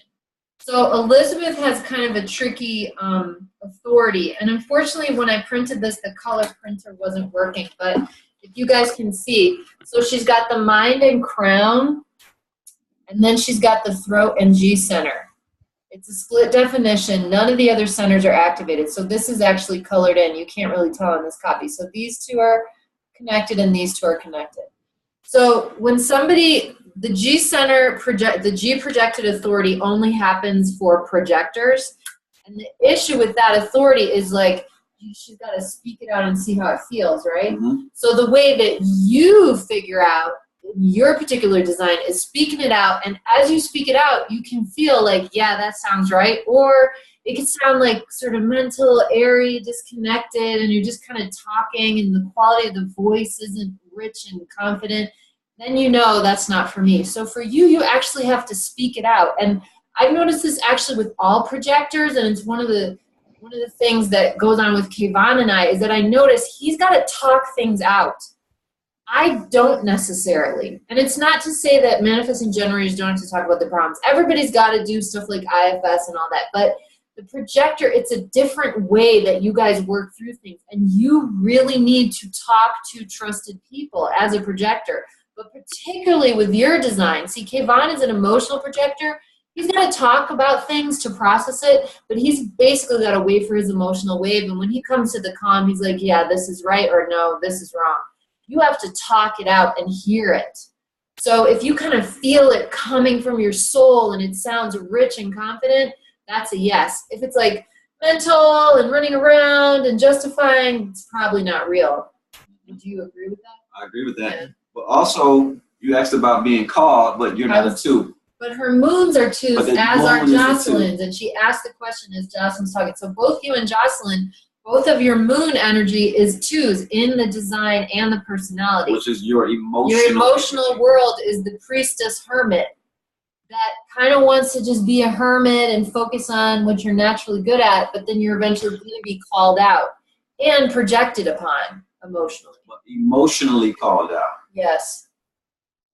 And that's different than being physically called out. The 4, you're an opportunist. Yeah. So it's your duty to call in the opportunities, to influence. Or, like I say, like, you got, like we were talking about how you're psychic, like you are a psychic reader. Like that is your thing. Like you can psychically read people and literally like gaining confidence in that realm, because the 4 is that prophet, but it's like that shaman energy. You have that ability to kind of cross over the borders of reality. You can literally cross through the borders of reality. The 4 is sitting at the portal. So sitting at the door. Because you're at that portal, like it's a lot of juicy information. Like people are paying, people are going like falling over themselves to speak to, like I say, them quantum healing hypnosis people and just psychics and readers right now. The reality is wanting that, especially people who can read Akashic records and take people into past and lifetimes and all of that. And you are definitely one of those people. Like, definitely one of those people that can connect. And look, all her nodes are 2s.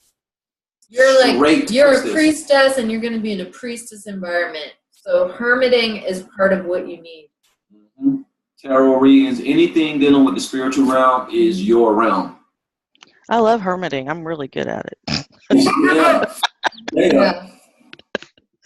So, it's good, and it's good because as a projector, projectors, you got to know, you're waiting for invitations, but you want to be waiting for quality invitations.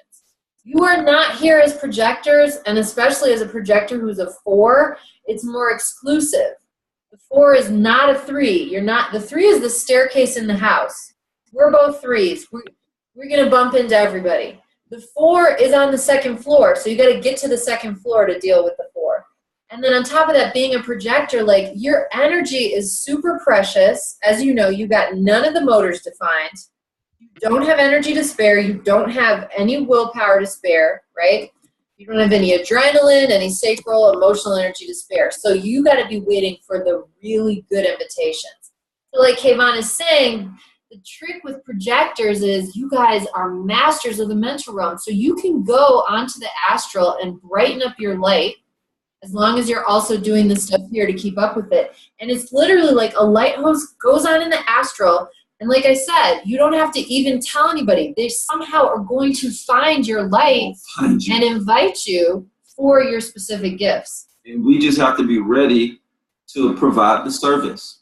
So while you're hermiting, just get real good at what comes naturally, because the 2 is the natural. The 2 has gifts that it can't even understand where it's coming from. It's just gifted. That's why it has to be called out, because you'll get called out on a gift that you had in the past lifetime that you have not been paying attention to now, and just coming out around this person. They'll be like, oh my God, thank you for showing up. You have helped me so much, and you didn't even really do anything. But it was because of something that's embedded within your aura, something that's embedded within your memory, your DNA, that has been called upon, and it's going to act. And it's going to act in a natural manner. It's going to be something you say. I just found out that you can give people Reiki through your conversation. I did not know that. I did not know that Reiki can be given via conversation. And I've been doing it the whole time, damn near, when I have my sessions, and when you feel amazing when you get off the phone call. You feel as if you've been healed or something like that. It's because I'm doing Reiki as we speak. I'm sending that good positive energy your way, and it's flowing through both of us. So that's like we got, it's so much going on with our energies, you just don't know. I'm also a 2 moon. So that's why I'm so active, into this, really developing our spiritual abilities and really seeing it from that way. But also being grounded, in this reality where I'm at. My body hasn't switched all the way over to crystalline. So I'm going to still have to charge. I'm still in that carbon reality. That carbon reality, you got to pay for stuff. You got to eat food and all of this stuff. So we have to be real serious about our health and our survival. And like, we deserve to survive. We deserve to be alive, and we deserve to live a very comfortable life, not a medium, like almost supremely comfortable life, so that we can shine properly. There's no dirty debris in our aura because of, we're not feeling right. And this is why I didn't, when I first started, when I was staying at my mom's house and things like that, I didn't feel confident enough to charge, and because I didn't feel as if I was in my space properly. But that was just me feeling that way. And also absorbing a lot of the dysfunction around you. Yes, totally absorbing the dysfunction. Not so. So, I got out of it. And now I'm not afraid to charge people money, but you better believe we still have issues about, because, we talk about going up in prices, and I'm always never not wanting to go up in prices. I still, to this day, I'm the gate 45 person. I'm like, look, so I'm always like, I'm like, man, because I'm still anchoring in this other density. Like, I'm trying to bring in this new density paradigm to where we ain't having, the exchange of energy can be like literally energy coming out of our bodies and going into each other. When you charge people money, you are forcing a redirection of their energy into. So let's say someone pays $1,000 for the course, right? They can't use that on some of the other things they might have used it on, which were not beneficial. It forces a redirection of the energy. And if as you do know, that what we're providing is like super nutritious, you can see that as actually beneficial on so many levels. And then on top of that, it's like I got that great information about advertising from Samantha Bennett, who's a great coach for artists. And she said, when you're advertising, and this goes for everybody, whatever you're doing, she's like, to get rid of the slimy feeling that you can feel about advertising in business, she's like, think of it this way. You're really just extending invitations to future friends who you're supposed to meet. Like, you're just meeting friends, And if you really are confident in what you're doing and you've really put the love into developing yourself, it's easy to feel that way, because we become friends with pretty much all our clients, So that's true. And we really like the people that we work with. It's like we like it, because the only reason you're here is you're at a certain resonance and you have a certain interest level. So just from signing up for one session, we already have a lot in common, because you care about stuff that we care about deeply. So it's easy to. But one thing I want to say, and this is something that can be totally homogenized, but a coach that I was working with before I met Kayvon was talking to me about this, and I can't remember if I told this story here in the group, but when you start doing this work, you are going to be used as like a conduit for light codes. And we've been really conditioned to be in fear and fear about survival and to scramble and to hustle. So we think that we have to do a lot of stuff to build our business and work really hard and reach out and convince people to work with us. But at the end of the day, like, you can literally stand in line at the grocery store and just be in confidence that you're spreading light codes to everyone in the grocery store. And you can just, if you know fancy Reiki symbols, like Kayvon Reiki's stores when we go in, and I have the waiting gate, so if I'm around and we're in a store, like, we'll go in and there's no one in line, and as soon as we get to the register, there's like 10 people there. But it's like a setup where we're forced to be there to like radiate this out, and we're not doing anything extra. We don't even say anything, And if you did, most people would be like, "What are you talking about? you don't really need to say anything because you're bypassing the personality and going straight to the energy being. So that's something that's good to know, and it can help you just relax because your existence is enough. All this other stuff is extra, you know, us having these talks, this is kind of extra. Really, at the end of the day, this is just exchange of love and light, exchange of love and light. And you can do that, you know, driving down the highway. You can do that at any time. And what I learned is that you get that energy back. Mm-hmm. You get it all the way back. Because it's creating the reality bubble that you experience. So if you're constantly leaving light codes, then what's going to bounce back is the light codes. And unexpected, just love being, like when I go into the store and I shoot Reiki energy everywhere, that's totally unexpected. Totally unexpected healing energy, love energy coming in that these people did not expect. Because I did that, it's going to come back to me, totally unexpected love, whatever that energy, and it comes back with just how we live. And that's what literally did happen. Because remember the time I went to the grocery store, I was in line, and it got to the point where I was going to have to put a bunch of stuff back because it was like at the end of the budget, and we had Chike and Junior staying with us, and I was like, well, I'm just going to have to stretch this food out. And I say to the clerk, I said, okay, I got to stop here. I'm going to have to put the rest of it back. I can't afford it. And then I just immediately hear a voice, I'll pay for it. This lady in the next line, looking just like she was probably like literally a farmer because we were living up in the mountains. So, you know, people in the farming industry, they don't have a lot of extra cash necessarily usually. So she looked very, very working class. She did not look fancy. She had on a t-shirt and jeans. She paid for my groceries. And I was like, you know, so. Love Colorado. Yeah. So, yeah. And it was real nice. And we really needed it at that point. Yep. And it never stops. That never stops. You don't have to work hard for anything in this life. That is a lie. All you have to do is just provide. All you have to do is just do an action. Well, and that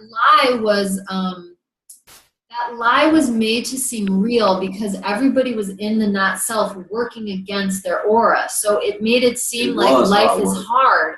And if you're in the not self, it is hard. If you're a projector initiating, life is going to get bitter. You know, if you're a manifester who won't initiate and is afraid to be a leader, like you're going to be angry a lot.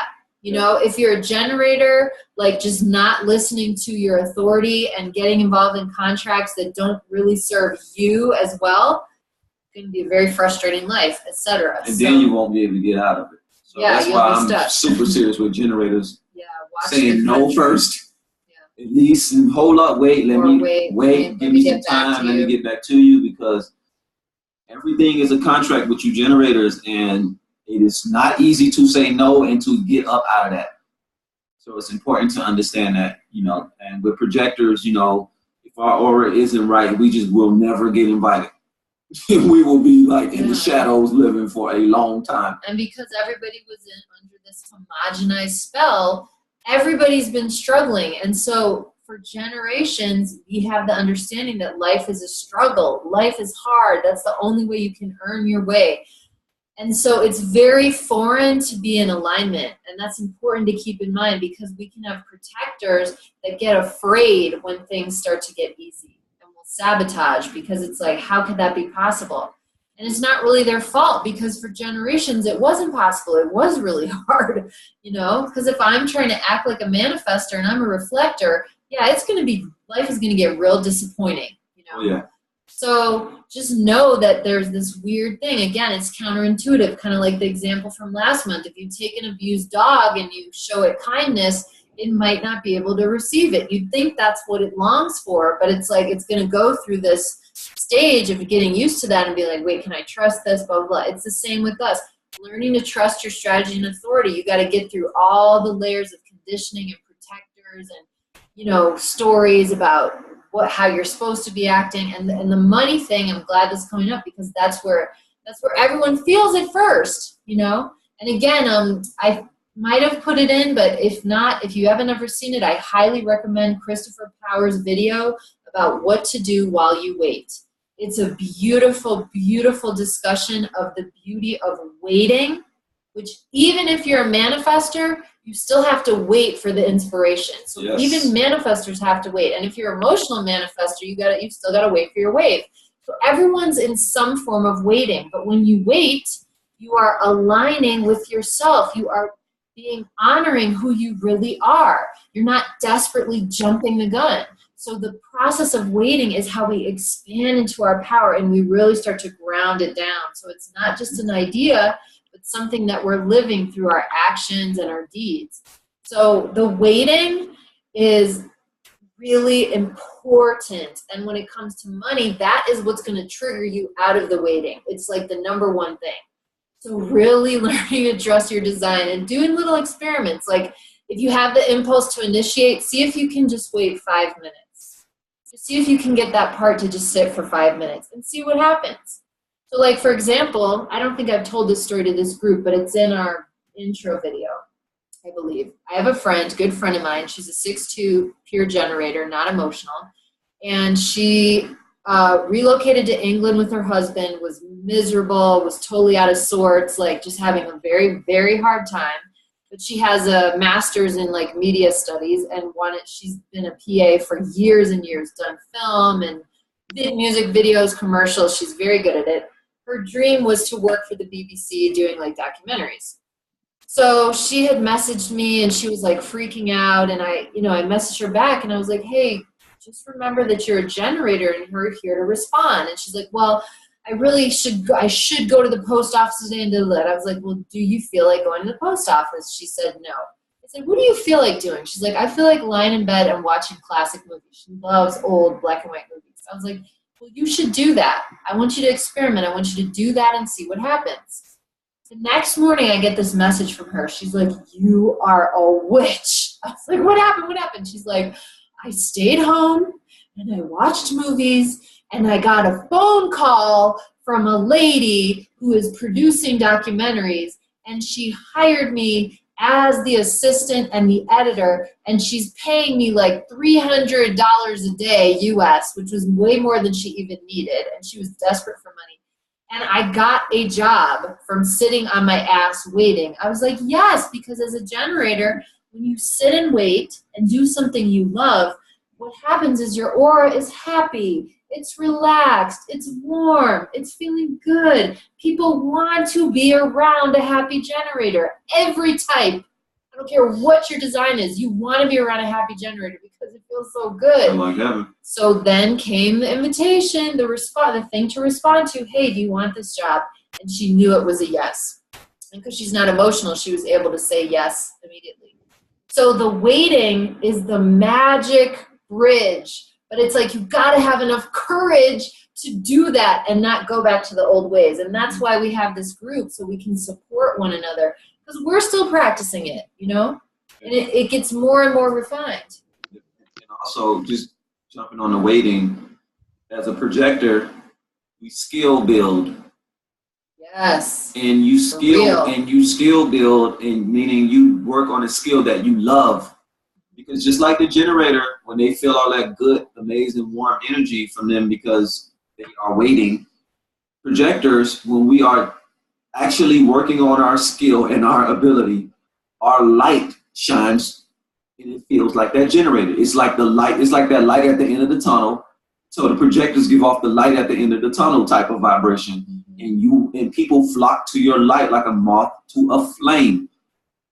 And then that is how you get the invitations. And I would notice that because, like I say, I would have my light turned off, meaning like I'll be confused about something, I'm learning something, and my light is off.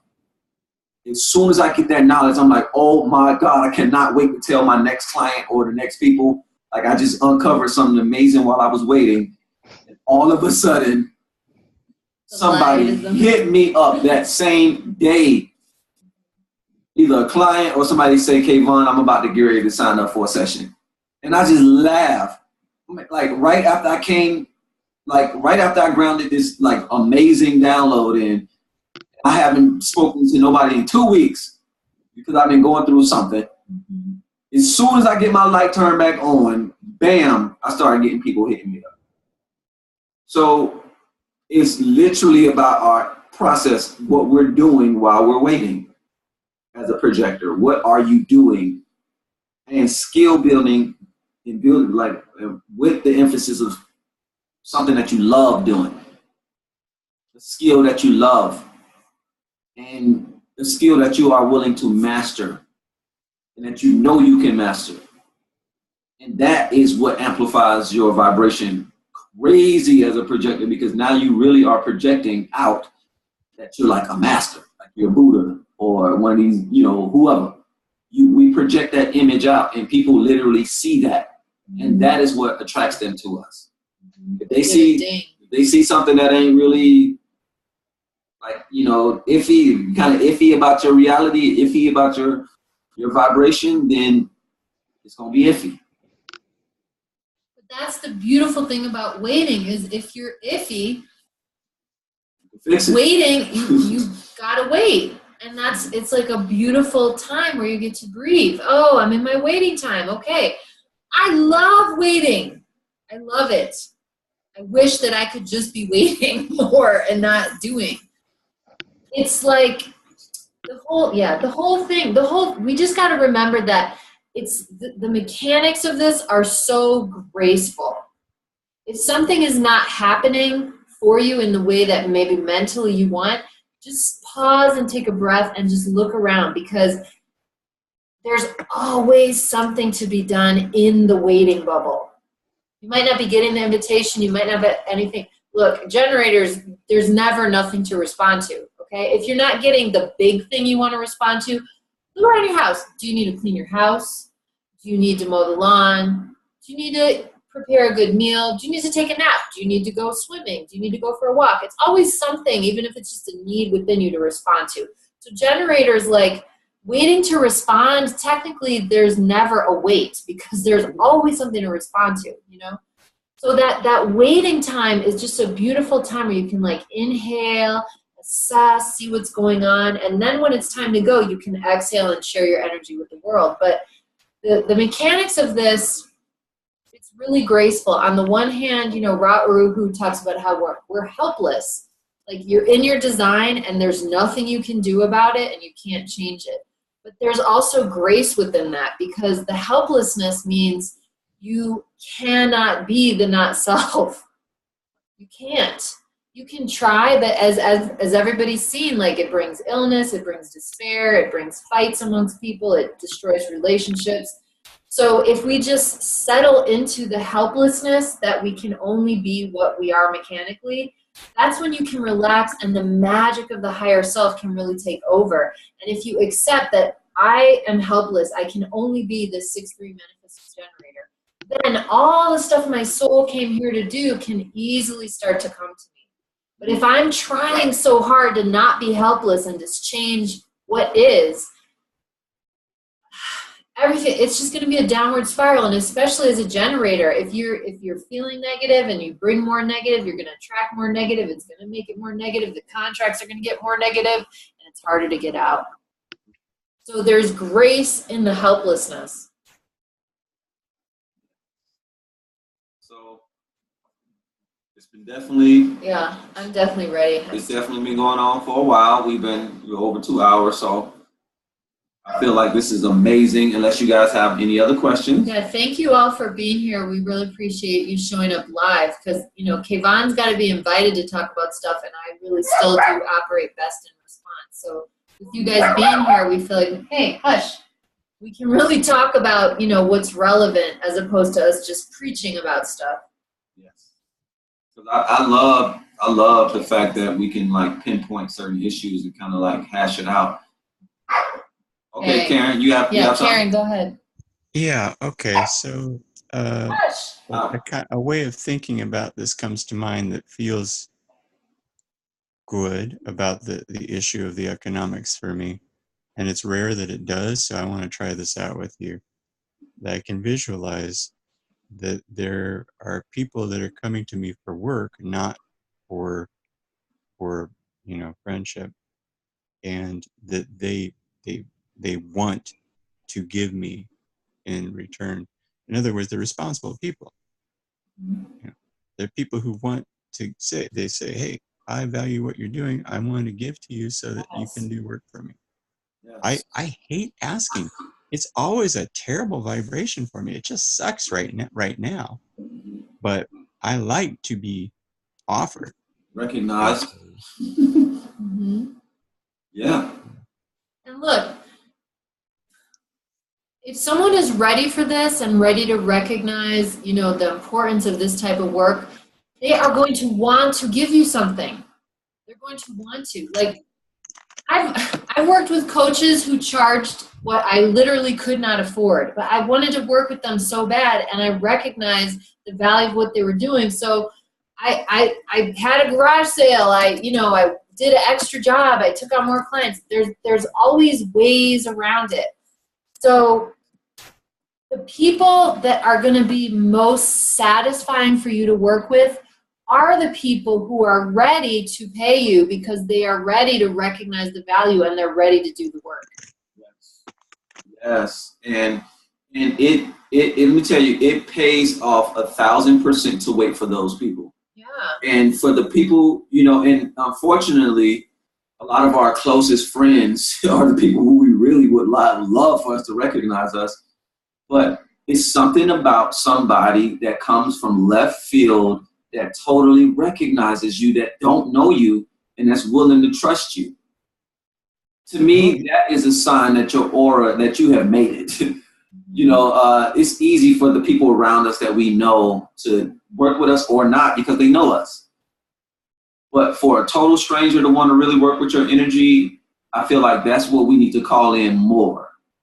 Calling in more of the people that are ready for you. Like I say, every prayer I send out, I say, I'm sending this energy to the people with the eyes to see, with the ears to listen, and even with those that don't have any of those, whenever they are ready, it will be there waiting for them. And I just leave it at that. And next thing you know, people hit me up. And the thing is, though, babe, like, there's even been a lot of instances of, like, my friends. I'm thinking of one friend in particular with whom I went to school. She is the last person on earth I ever thought would come for the coaching. I'm talking about the most closed energy who you never thought would be willing to be vulnerable to do this type of work. And she came and did several sessions with us. And again, I didn't initiate. I didn't go tell her you need to do this. I'm just generally giving, responding. I see stuff online or I'm just sharing because everyone can initiate on Facebook. It's your page. So you can say and do whatever you want, so it's kind of a bypass. And all of a sudden, here comes this person, and that was a real marker for me. When she signed up, I was like, oh, something is really changing because this is a person I never thought would be ready. Now she is. And it was really powerful. Yeah. And then she got sessions for her daughter. Yeah. So you holding space. never know. Yeah, you never know. Oh, that's why I say just leave it out there. That's why I just leave it out there for those who I feel may not be able to afford it or whatever. I just leave it out there for them. And like I say, I put that abundance out there for them as well so that can fall through as soon as they say yes to it. It's universal abundance, then bam, they get flooded with something. I know they're at least getting something from me because I'm sending it. So that's the only thing we can do. That's my part. I'm doing my part. I'm a mental projector. I'm supposed to be doing mental things. So that is my part. And with being a generator, your part is waiting and allowing for your energy, but your energy has to match. So I tell every generator, your life is based on your vibration. That's it. It is your vibration. You send out that vibration of being strong, confident, and professional about what it is that you're doing. Mm-hmm. That vibration is your resume. It says that in your resume, oh, this person is supremely strong. They will not quit until you reach your transformation. Everything is in there. And they feel good to be around. So that goes into their system and then it pulls them towards you. It's our job to release time. We have to release time, throw it in the garbage. We are no longer aging. It don't even matter if you look older than how you look when you were 13 years old. That is a lie. We're looking at false images right now. we are all like 25, 28, you know what I mean? So I see you as that. I see the youthful you. And that's who I speak to. I speak to that part of you that's supremely unlimited, super attractive and magnetic. And that's the part that just all that part wants to do is just express itself to do what it loves. Listen to some good music, dance, collect some items, collect your favorite items, you know, like get back into your archaeology mode, you know what I mean, of life. So it's like, you know, just allowing that process to happen, knowing that, all right, if I don't know anything about anything, I at least know my vibration is running my life. So I can gauge my life based on my vibration. Oh, I was mad. Oh, I was sad. Oh, I was depressed. So that's why I have a little depressing situation going on. And laugh about it, because it's only a state. And states have borders that can be crossed. So you don't have to live in that state. You can move to another state. You can move to Colorado, California, Utah. Like we never are trapped in one state. We always have options to leave that state via walking, bus, or whatever. You know, energetic bus that'll ride us on up out of here. And that's literally based on our vibration and our magnetism and our light. So as generators, just the summary, it's so important to know that not only do you have a right to feel good, but that your life depends on you feeling good. So going to what feels good, taking care of yourself, doing things that make you feel good about yourself and good in your own skin, that is what's going to attract all your dreams. And we've been so conditioned as generators to be slaves and to give up our dreams to get caught up in other people's nightmares. So really giving yourself permission to do what feels good is immensely powerful. And that, again, just like with my friend Charity in that example, she felt good watching the movies, and bam, she got an offer for a job better than what she even thought was available. So we really have to honor ourselves in that way, because remember, as a generator, nothing gets built in the world without us. We stand at the portal between what will actually exist and what will not, and that's really important. yes, that's 100% real and true. On all levels, generators built this house that we live in. Yes, they did. I know it was no projectors out there. The projectors through the design. All generators. Yeah. And they won't stop building. Yeah. So hope that All right. helps you. Thank you, everybody. Thank you for the You questions. all are wonderful.